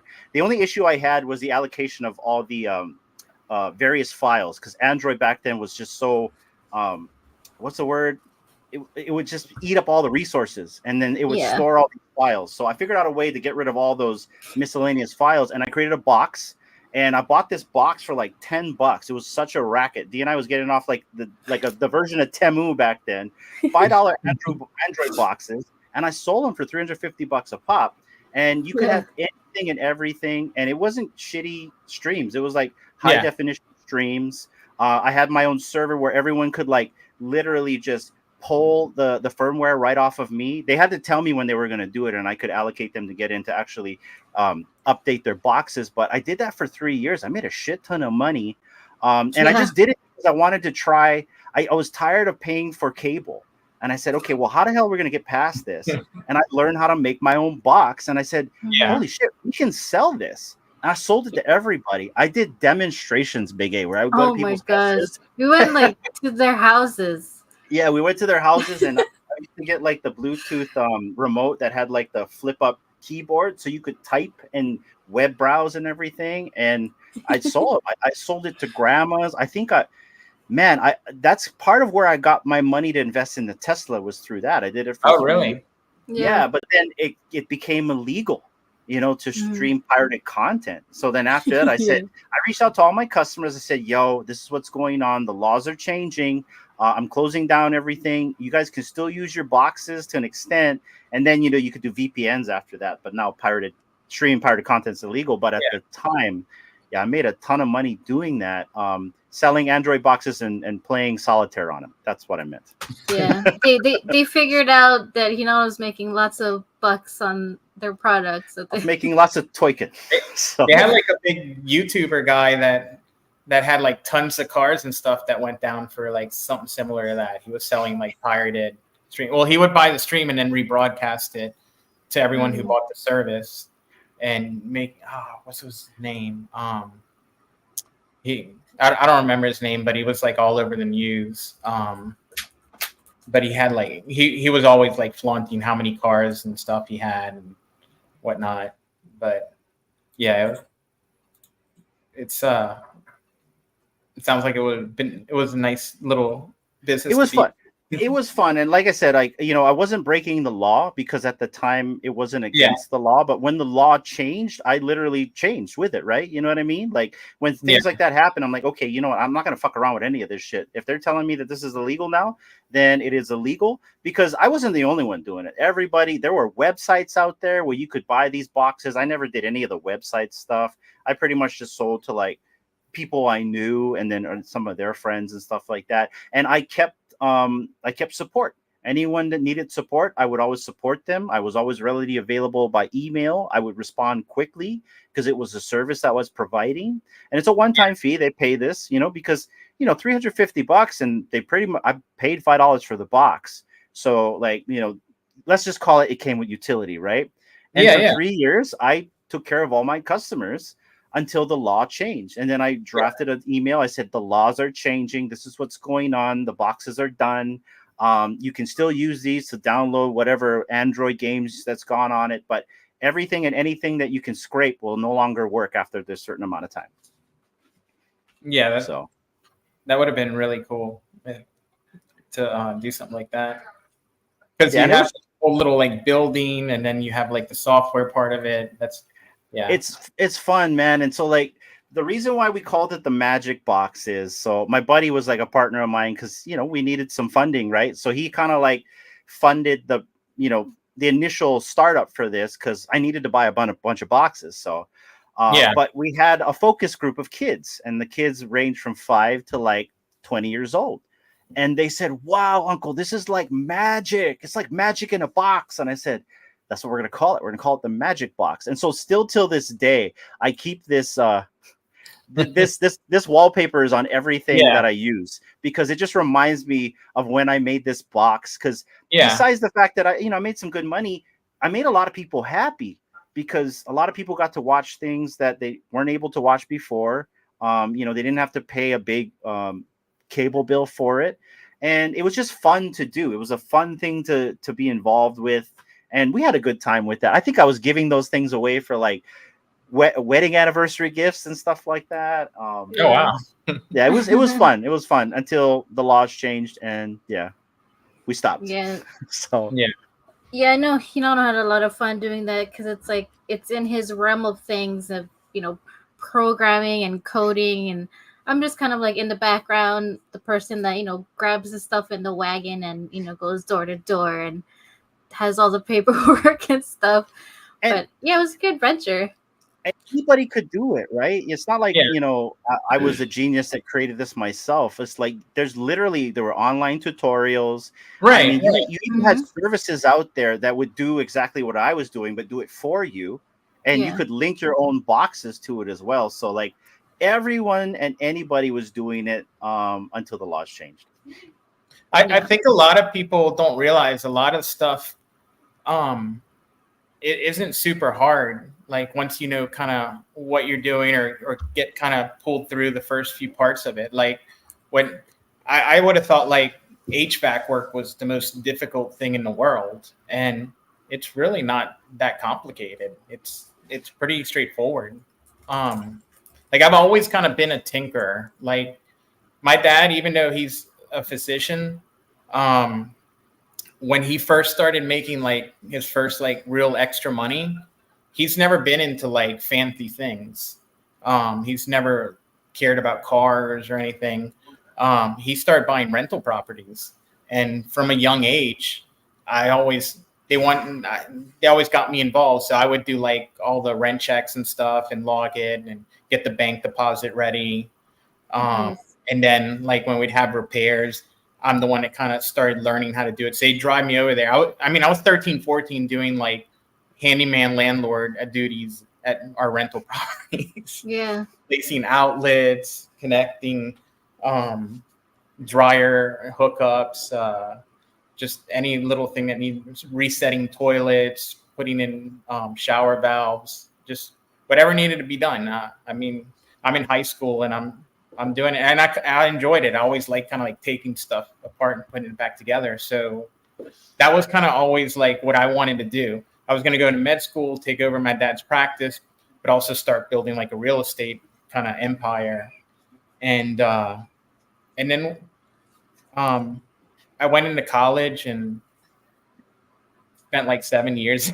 Like I spent like the first 4 years like just going out. Like I didn't do anything. Like He knows what you're talking Familiar. about. we had like every night of the week we had a certain place we went to, and then even on Sundays there was like a place on the lake that had like a brunch and drinks and stuff, and that was like our semi recovery day. But like we were out every day.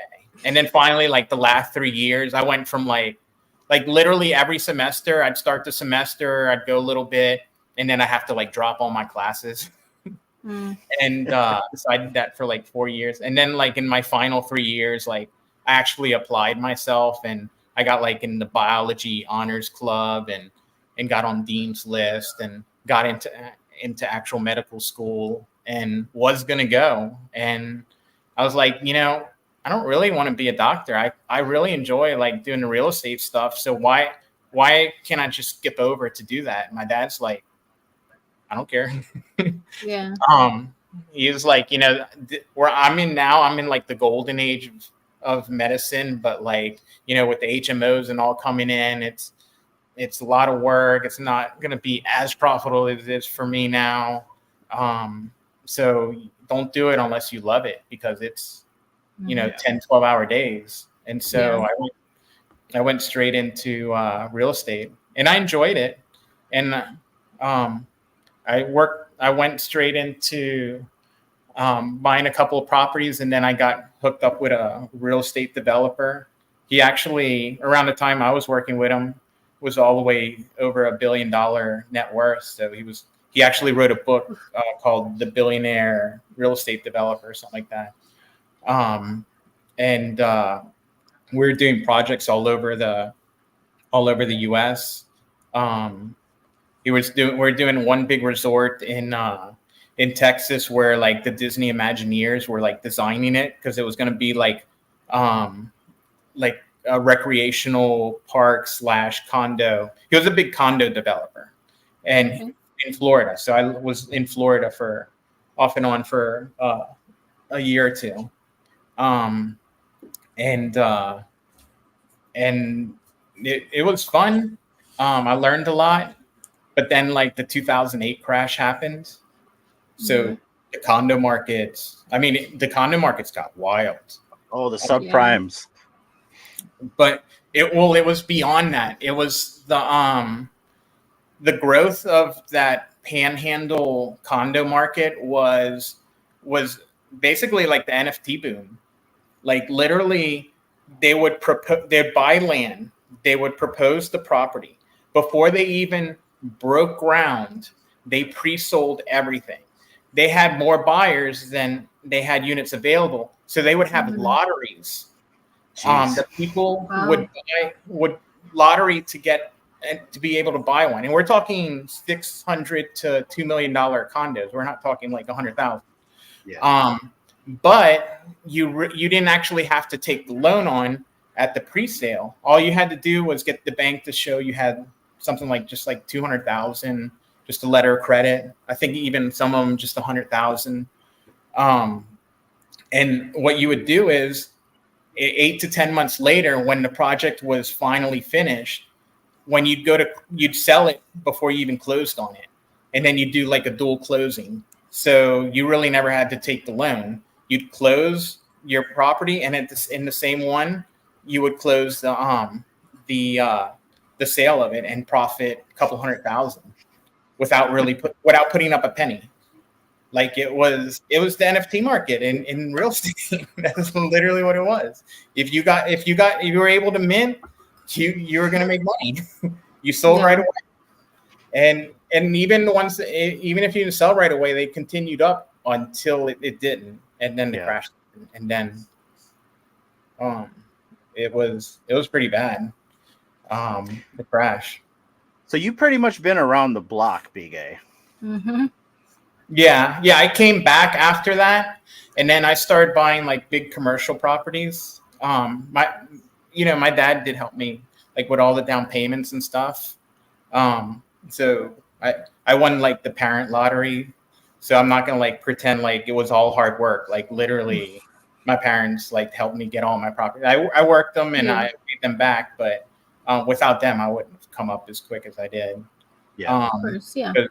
Because it was approaching 8 figures of commercial properties that I had, and At least you admit that, though, right? There's a lot of people that said, I did it all. I had no help when mom and no, dad I did realized. I mean, growing up, I didn't realize how privileged I was, because all my friends were equally as privileged. So, like at 14, I had a credit card from my parents, and as long as I didn't put more than like 2,000 for the month, they wouldn't give me like any slack. So, like, we'd go out to eat, we'd go shopping. Like, as long as, I was not getting in trouble and doing my schoolwork, they didn't care. Yeah. I mean, my dad was making really good money, so that was nothing to him. Man, I didn't have that. I was very entrepreneurial when I was a young age. So I got my first car around the same time as you. So I was a freshman, and already in my head, I'm like, okay, how can I make money off this car? Because I'm sure people want to get rides. They don't want to catch the bus. So I used to charge people once a week, and there'd be designated people who would be in the car, $10, $10 a seat. And you're guaranteed, I'll come pick you up. I don't care where you live. I'll come get you. And I would do that. It was a service. You're like the early Uber. I'm serious. Yeah. I like 10, and so like you times that. And sometimes I would fit 6 people in there, right? It's like, and they didn't care, right? Especially if I added a girl in there, right? So like just sometimes dudes just want to hang out with a girl, right? So sometimes I ask my neighbor, hey, and sometimes she would just ride for free. But it was such a racket because gas was so cheap back then. I drove a 1989 Mitsubishi Eagle Summit DL. It was like I called it the grocery getter, and the thing was solid as a tank. And we'd pile up in that thing. I'd pick everyone up. I'd get money every single week. I'd sell my lunch. Okay, so like I'd get like corn nuts, make sandwiches, everything. I'd sell my lunch at school. I don't know if I should tell the story about the DuckTales, but I used to sell some other things that was questionable on videotape. Yeah. Let's just say my mom's brother had a big, wide variety of exotic videos that I used to dub, and I used to sell in school, in high school, and also elementary. I started in 8th grade, and so the transport device I used for these exotic movies was a DuckTales Treasure of the Lost Lamp Disney tape. The big white one. Yeah. And I used to, that would be my transport, and I had like 4 or 5 of those cassette things, and I used to transport all that, and I'd get them back, and I have money in there, and they'd get their exotic videos of Hawaii, and that was just other ways I'd make money. But like that's how I always make money, because I grew up in a poor house. My parents were poor, so I was always trying to figure out how to make money. The selling of the lunch came from my friend. He would sell everything. Like he came up from a rich family. His dad owned a metal company, and so like he was privileged, but he never acted privileged. But his mom would cook everything. He'd always have food. He'd have money. He'd take the money. He'd take his lunch. He'd sell everything every day. He would just make sure he would divest himself of whatever he had. He would never eat food. He would do that every day. He would, if it wasn't bolted to the ground, he would sell it. And so that's kind of where I learned that mentality. I'm like, oh, okay, I can do that too. So that's what I did. My mom would like go to Costco and buy like the pack of corn nuts. Well, all that shit was for sale. You know what I mean? Every single day I'd take 3 or 4 of that. I'd sell it. And that's how I would make my money. And that's kind of like how I've still kind of make money till this day. I'm always like trying to figure out, okay, well, if I'm not making money here, how can I make money there? Just for the survivability, right? Because I grew up poor. Yeah. See, I was on the opposite spectrum, but I also kind of like somewhat wanted to like make my own money and to not always be like counting on my dad's money. So that's why I started doing like the putting in the alarm systems and stuff in cars and the car audio. Plus I enjoyed it, but it's fun. But what I was making compared to like what I was getting from my parents was nothing. But it felt like I was at least earning something and doing something. But when I went to the high school I went to, it was a Jesuit high school. It wasn't. The one schools I went before were like pretty, expensive. So it was only like other super wealthy families there. But when you get to Jesuit, like they just took like they had like an entrance exam, and they had room for 72 students. So like they took the scores, and the first like, I don't know, like 65 made it in, and they held like 7 spaces for alumni that are close up there. And that's who got in. And if you couldn't afford it, they had like alumni that would fund their tuition and stuff. So like it was, so I had friends that like their parents were garbage people. Like their dad was like a garbage man. I had one that would be a surgeon. Like it was just everywhere. It didn't really matter. Like, and I kind of like got out of like, well, I guess everyone's not rich. I guess everyone can get a car at like 15 that's brand new. I didn't understand that because like all my friends did. You know, you only know what you see, and like you surround. True. So that was a good experience to kind of come back down to earth a little bit and realize Grounds you a little bit like that. Yeah. So, but you know, I still have friends that are very high net worth individuals, and they're like the stereotype like rich kids you see on like movies that like are pretty like horrible snobby people. really. They're not with me, but like, you know, I have friends that are like that. I have friends that like drive Uber. Like I don't need any. I have my own money. I don't need anything for you, so I don't care. Like if you have 100 million, if you got 1,000, if you can't pay rent, I'm here because I like you. You know, and you know what I built for like my future and what I live off of. I could have probably built a whole lot more, but at the end of the day, like, I saw my dad like work nonstop until he was forced to not be able to work. And whatchamacallit, he still like, he cuts his grass. He's in the yard doing anything he can to stay busy because he just loves to work. Yeah. But you know, nobody bothers me. I don't need anything from anybody. I spend my day how I want to do it. Like when I got into real estate, like it wasn't because I wanted to be the next like billionaire developer. I wanted to like get to the point where I can do whatever I want. If today I want to like sleep all day, I can sleep all day. If today I want to like get on a plane and go to Disney World in Orlando and ride rides, you know, it's freedom. And you know, you gotta decide like what's important to you. Like and I think when I see money as like freedom to do whatever you want. Like the people like Warren Buffett that like have been working I understand that they're doing stuff they enjoy, but like I don't know, I couldn't imagine just like being in an office all day like he is. Like he literally still goes in, stops at McDonald's, goes to his office. I don't know. It just wasn't for me. So I can relate on that. But for me, like, so I'm in communications. I'm a workaholic, but living in Hawaii doesn't necessarily mean that you work out of an office all day. I literally could be working at a beach. Here's something that's interesting. Like besides our day job, you know, part of our side business is we've done networking and communications on the side for ourselves. And so Dee and I, we would like install rural point-to-point internet, because like we live in like an area where it's country, and so facilities or to get fiber optics out in the boonies is pretty tough. So the only way you can really do it is a line of sight beam, where you beam the internet out there. And so we used to do that. We had friends that had all these chicken coops, and like, you know, they would lose their chickens, and you know, they make money from like the eggs or some other exotic things that you do with the chickens. But they always needed surveillance out there. But how do you get surveillance out there? Well, you got to get solar power. You have to get internet out there, and you need cameras. And we would set all that stuff up point to point. In fact, still till this day, we have point to point systems out there through relay stations that Dee and I set up out in the boonies.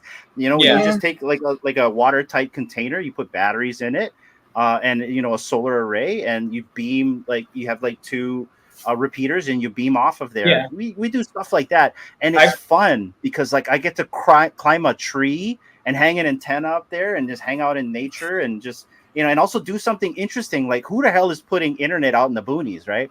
So see, like that would be fun. And you live in a place like that's really beautiful, and you have like a nice outside area. Like you're not in like a big city where it's just streets and buildings outside. So Right. I'm sure that happens. But sorry. I don't know. So go ahead, D. No, I was gonna, go ahead. I was gonna say that when he brings me along, I'm the most happy when I'm out of the office and I can also help him climb trees and do all that, because it's nice to have like a different scenery, instead of going to like you said, the office where you're just in a box, because I don't want to do that until like I'm old. I want to be able to work from home or go, do stuff remotely in other places on the island, wherever I am, or travel and go somewhere while still working. But to be able to, have something and live kind of comfortably and not have to like work until I can't anymore or be forced to. Like, I don't want to do that eventually. So I think we're all trying to make something of ourselves and get to that point where we can be able to do that while providing. We just want for to be our comfortable, family. right? Don't we just want to be comfortable? Mm-hmm. Yeah, exactly. Yeah, and I live. I mean, other than like, I don't know. I bought an obnoxious car. Like, other than that, it's a nice car. But other than that, like, I'm not wearing like Louis Vuitton every day. I don't have like 10,000 sneakers, or I don't wear any jewelry. I sold my Rolex because I never wore it. BigA, I get shit all the time. Okay, so like whenever we go into these big meetings with, like, say, a public utility, you're supposed to dress nice in your collared shirt. I don't do that. I show up in my dry fit shirt with the pocket and like the pocket protector with my pins in it. I've got my my Leatherman on the right hand side here with my electrical snips. I've got my work boots on, and I look like I'm ready to go to a construction site. And I don't care, because in the end, I don't care what you guys think of me and how I look. It's what I'm going to present to you. It's what I'm going to sell you, and it's the service I'm going to offer. That's really the value point of what I'm trying to give you. Yeah. Yep. So. Yeah, this shirt's from like Sam's. Yeah, I mean, I drive an Accord. I drive a Honda Accord from like 2008. I can buy a brand new car if I want. I choose not to, because the thing has been reliable. I mean, I literally call it a hammer, because that thing just keeps hammering down the road. D drives a Ridgeline because she has to have the bigger car than me for some reason. And like, we live in Hawaii where it's like, it's hot. So like she's getting oxidation, and we don't care. We don't care what our vehicles look like. We barely wash them. It's Hawaii. They're going to get dirty anyway. Yeah. What's the point in washing it? It rains after. I mean, one of the things that I loved about Dee when I first met her is like, she don't wear makeup. Everything's natural. So it's like, I'm not into the fancy looks. So like, I can relate with that. Yeah.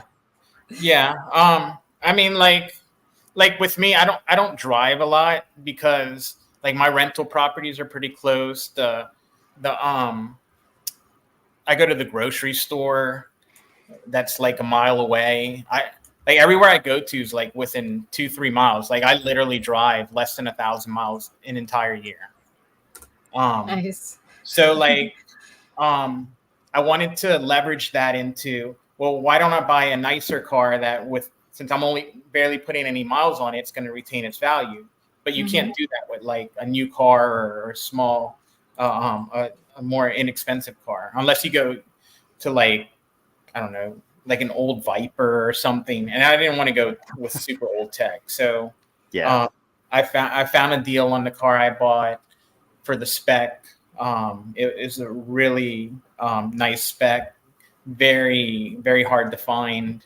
And I'll probably drive that car for like 3 years and sell it for basically what I paid for it. Yeah. So it came down to that. Like I'm not gonna lose money on cars. And at the same time, like, yeah, do I love in driving it? Like if I'm kind of bored, I get in my car and I'm like, it's only a mile away where I'm gonna go, but I literally go like 10 miles that way just so I can At least you get there quick. Yeah, I mean that's bad. I need to be better with that, because the car just wants to go. So I go.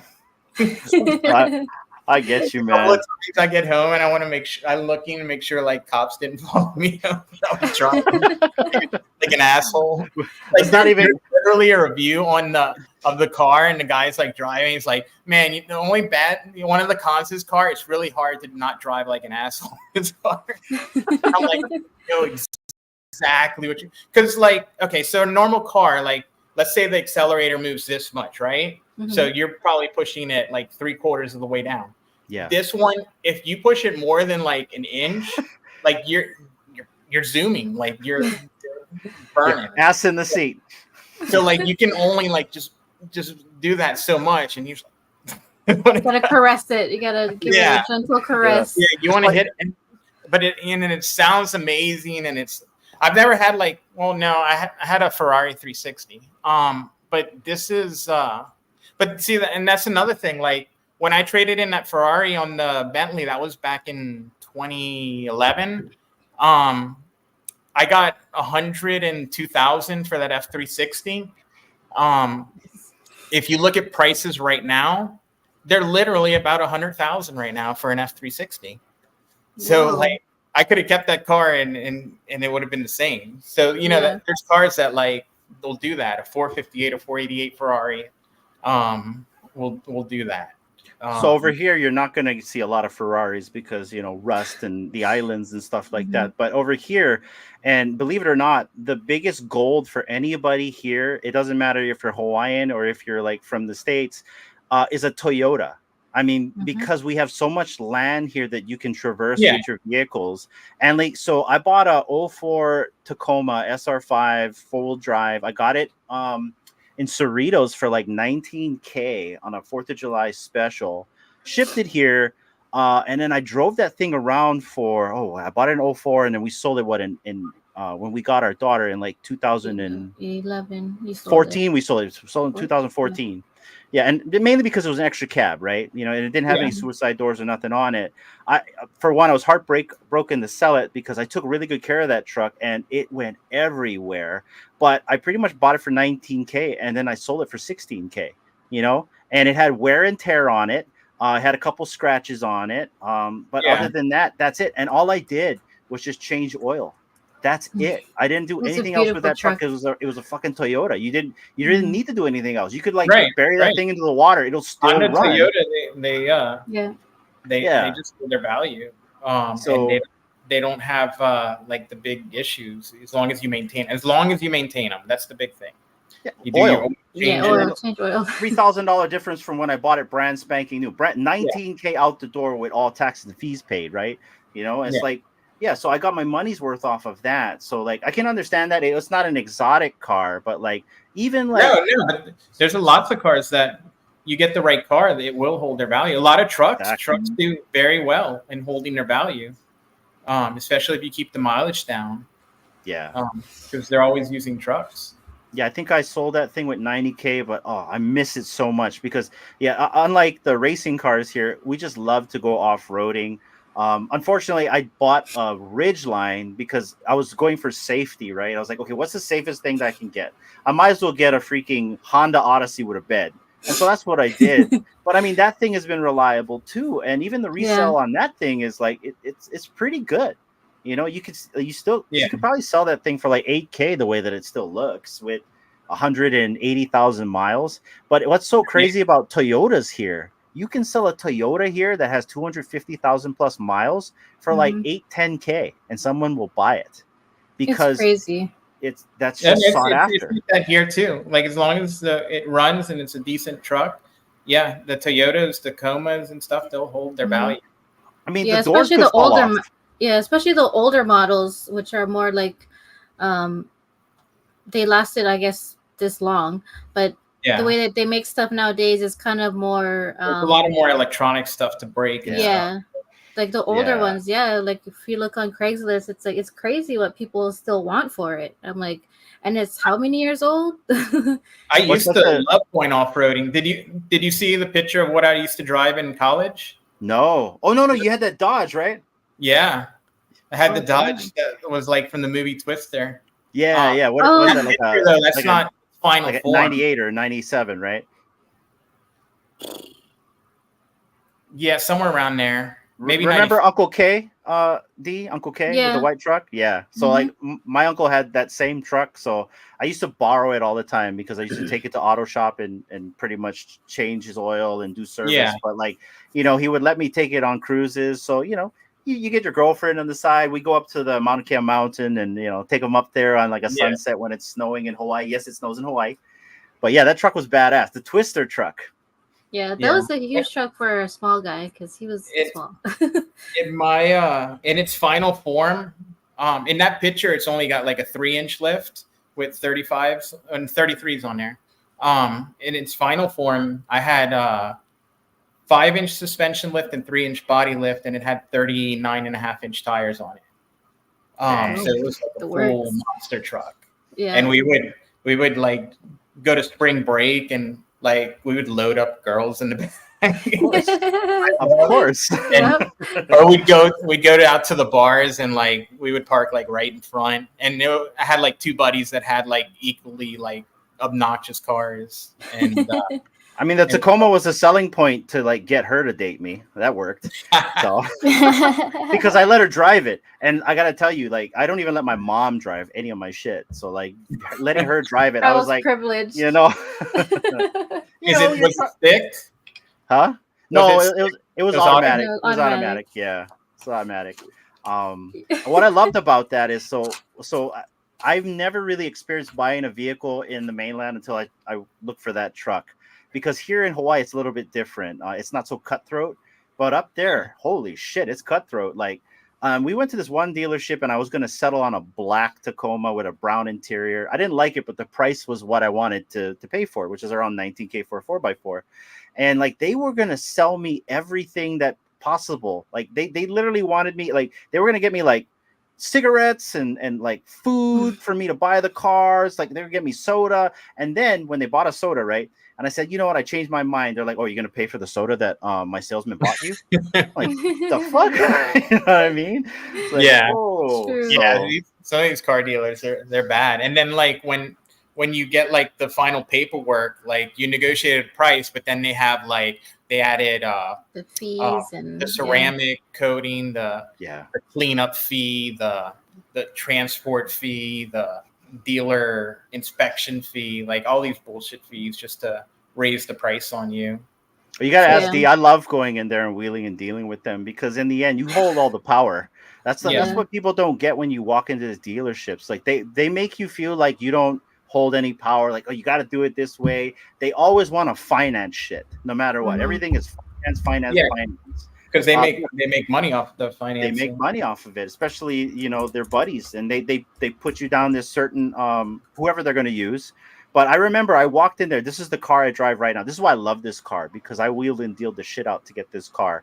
It was a 2008 Accord, beautiful. It sat there. The funny thing is, my buddy knew the guys that would bring in all the used cars from the lots. He said, oh, there's this new Accord out there. I think you can get for $5K. They were selling it on the lot for $13K. I go over there. I start driving it, everything. I'm like, okay, this is a 2008. I know how much it's worth. You look at KBB, and you can tell already that you have all the salesmen sitting out there, which means it's a slow day. They want to move something. So I walk in there, everything, and Dee's all laughing because she knows what's going to happen, because I bought a Ridgeline the same way.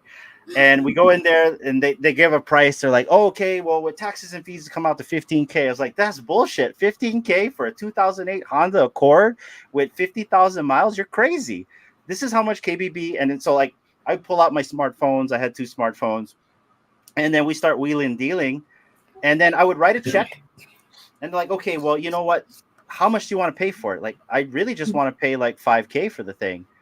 Oh, you can't pay $5K. Like, okay, well then I think we're gonna walk. Well, wait. What if we do 10K? It's like, well, you just wanted, more higher. I was like, okay, so if you're gonna do 10K, how about you do 5K? Well, no. Okay, well, I'm gonna walk. Okay, what if we do 7K? Okay, you're doing 7K now. You might as well come down to me. And at one time I was gonna do 7K. This is where I was fucking with them. It's like, okay, you know what? I like it. How about we do 6,500? I was like, okay, 6,500 sounds good. And then, so, right now I just want to put like $1,000 down, and then I'll come back tomorrow to pay you the rest. Oh, you don't want to finance? No, I don't want to finance. I want to buy this thing with cash.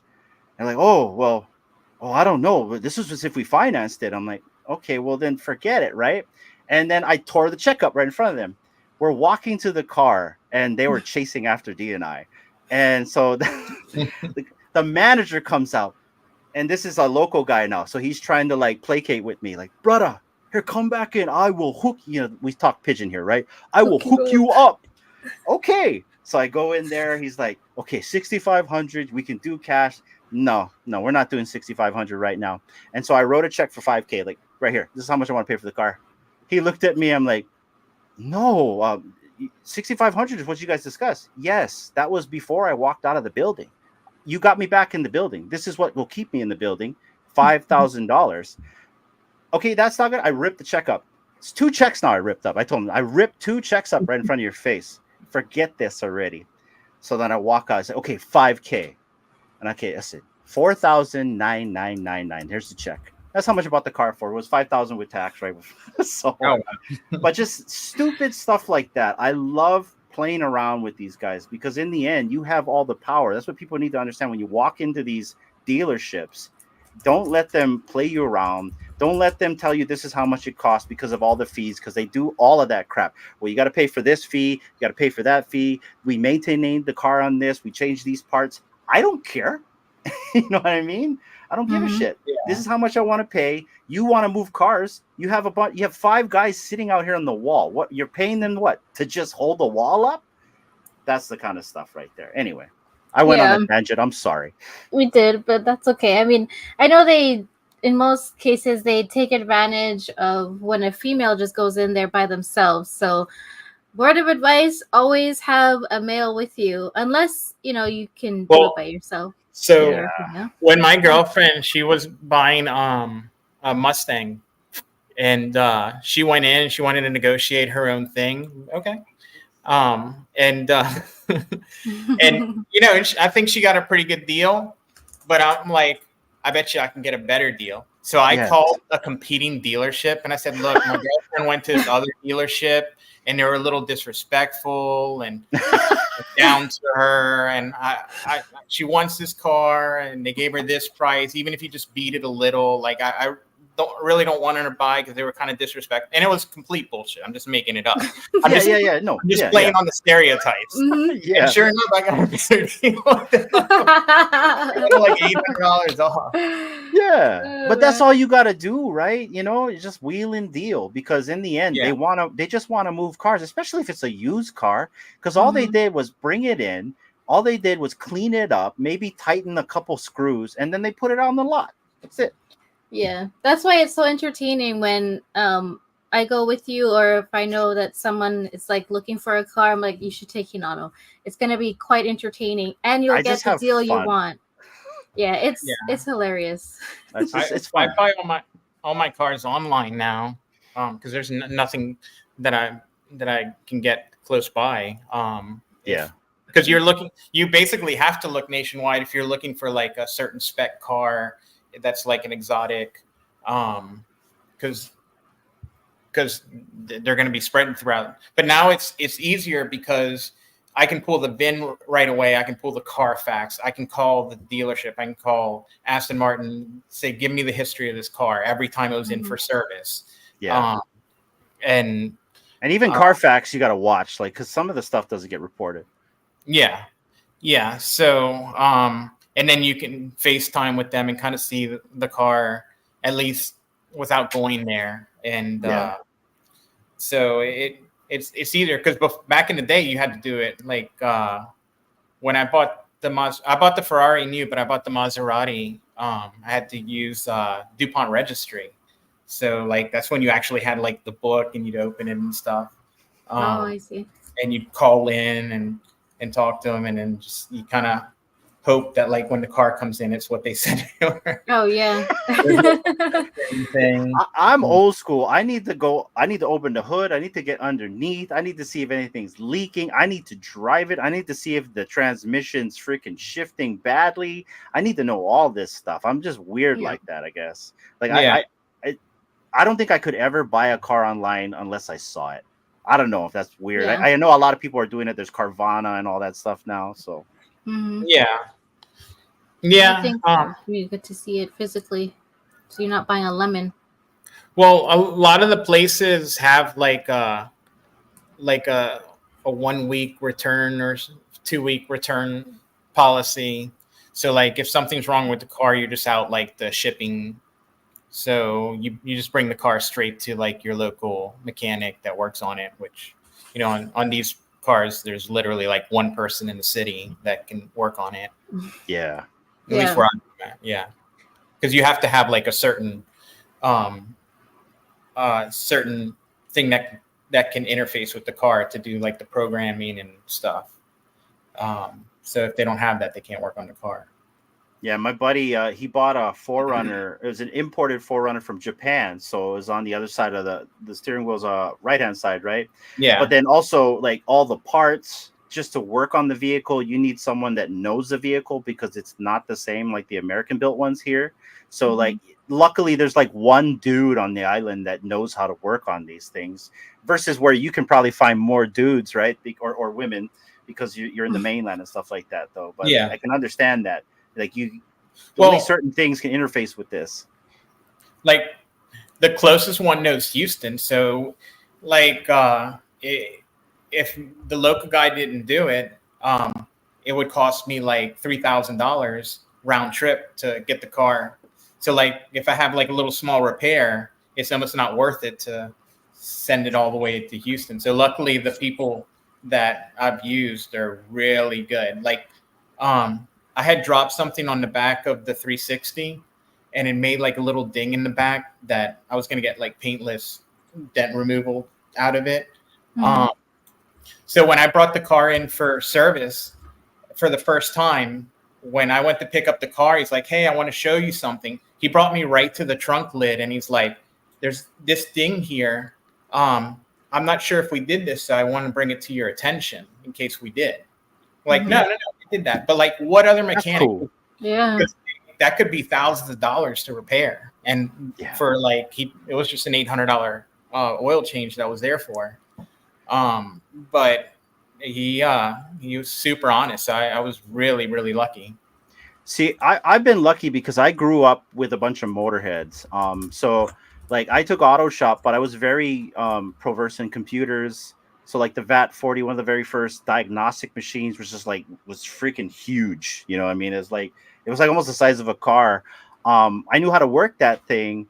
So I never really got dirty in auto shop. I never really welded anything. I want to just say that my auto shop teacher was also learning to be an auto shop teacher. At the same time, he had like his own racket going on there where he would service cars on school on ground and have the students service the cars, and then he would make money, right? So I understood what was going on because I literally worked on his computers. I saw his databases. So I never really got to do that, but I hung out with a lot of motorheads, you know what I mean, like auto shop. So a lot of my friends are still till this day doing that. So like that's kind of how I learned how to like work on cars. At the same time, I always had friends to help me work on my own vehicles.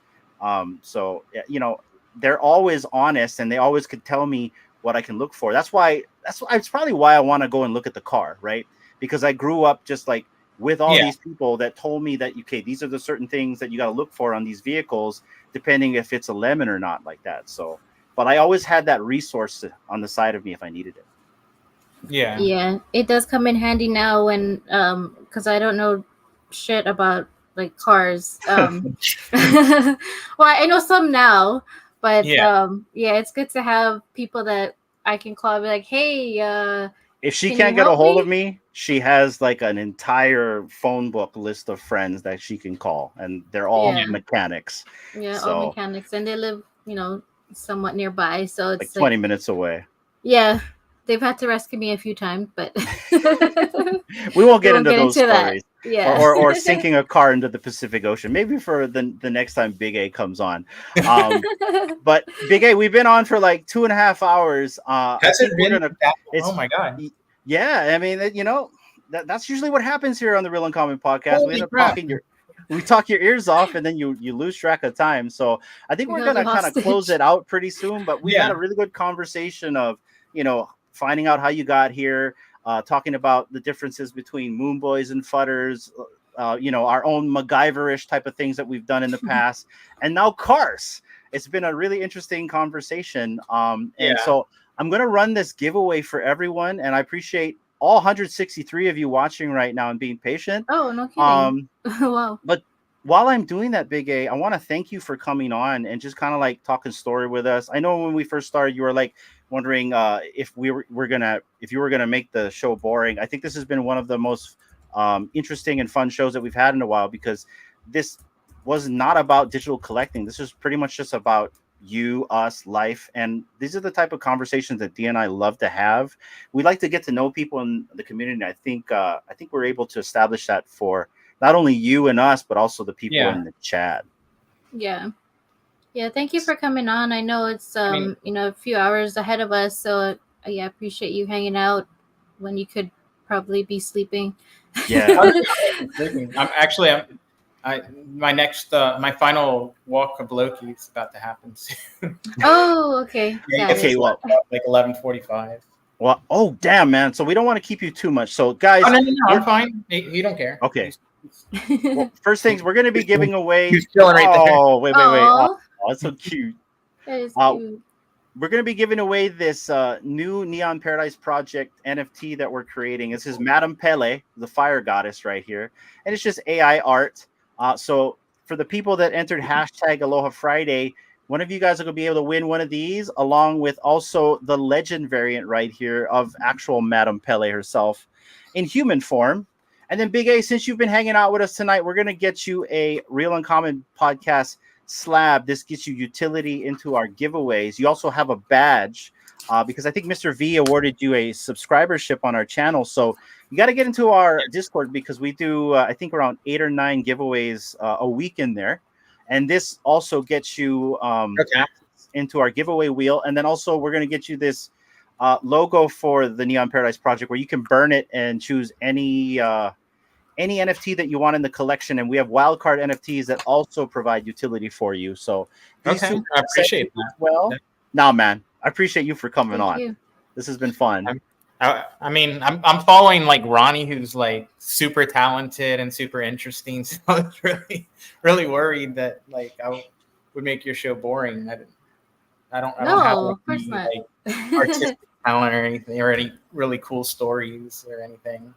What do you mean, really? You had like a ton of cool stories. You know what I mean? Like I think we probably could have talked for another hour, half, 2 hours, and that's kind of how it goes here. But this has been a really fun episode. Look, Aldradero's saying it right here too. It's been a really great episode. Yeah. We learned a lot, and I think we got to talk about a few things that the community has been wanting to air out in the very beginning of this. So. But I'm going to run this giveaway. Big A, could you give some words of wisdom, final advice, and some closing thoughts to the audience watching right now? I mean, like, just also like want to say, you know, I realize I come from a pretty privileged family, that like my situation is very different than like most people's. So like when I talk about like expensive things or, you know, money and stuff, it's not like, hey, look, I have all these fancy things, so I'm better than you or whatever. Because you'll see that a lot in crypto Twitter, and that's kind of unfortunate.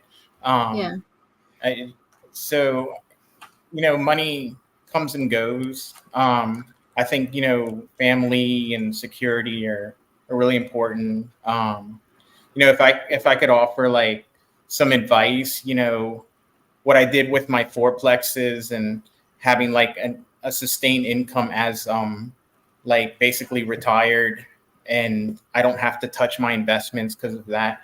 You know, I'll have like an exit plan. Like if people that are into these cryptos, that a lot of them will do and make a lot of money and do well, make sure you put that into stuff that's going to give you continuous income and revenue streams. You know, you always want to try and get as many revenue streams as possible.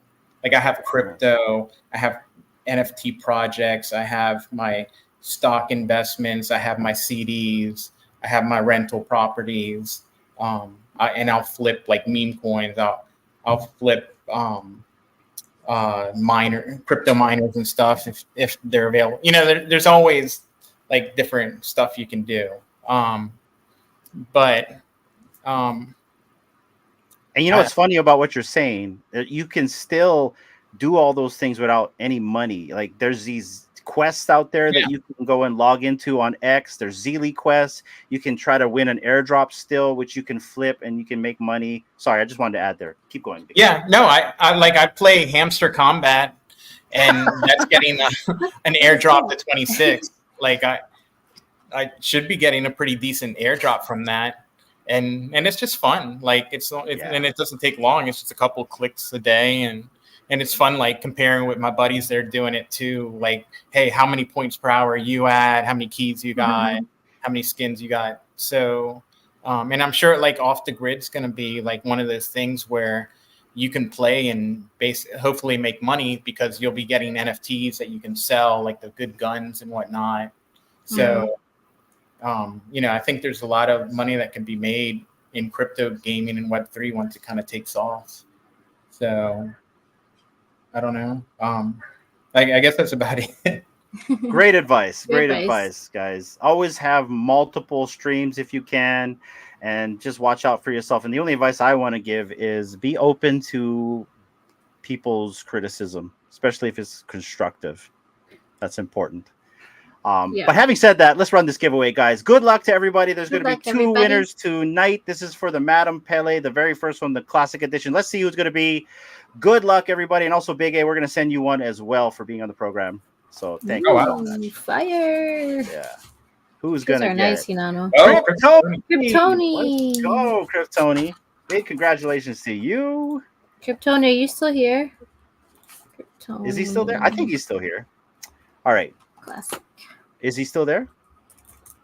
I'm not sure. He hasn't responded yet. I think he's still there. We're going to run this again. Congratulations, Kryptoni. And who is the second winner of the night and the last winner of tonight? That one's for the legend. Kalis. Let's go. Nice. Congratulations, Kalis. Okay, cool. Kryptoni. All right, guys. And that is the winners for tonight. This has been a really fun conversation, BigA. I really appreciate you coming on and hanging out with us and giving us your time. You may be one of our last guests because pretty soon we're going to have a baby. But we're going to keep doing these live streams until the guy pops out. But if not, this has been a really fun conversation to have at least you on the podcast tonight. Dee, please close out the show. And great job, BigA. Don't sell yourself short on what you can bring to any kind of conversation. Appreciate the advice, whoever wants to take it as it is. Just thank you for your time and being here and talking with us. And it was nice to, get to know you a little bit more than, what we've seen on stream with BE. So it's, thank you. I appreciate you having me on too. Yeah, of course. Yeah. And feel welcome to come on anytime else in the future that you want to come and just hang out or talk some more about other stuff, whatever you've got going.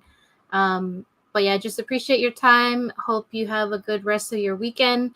Have a good walk with Loki. Very cute. And thank you everyone else for hanging out with us for 2.5 hours. Let's go. Damn. That is awesome. And BigA, like the viewership just keeps rising. So like I said, don't sell yourself short. It was not a boring conversation. Everyone has been enjoying this episode. I think you had a lot to offer everyone and people enjoyed your stories. So thank you so much for coming on, my friend. And everybody watching right now, appreciate you all. Until the next time, take care and aloha. Bye.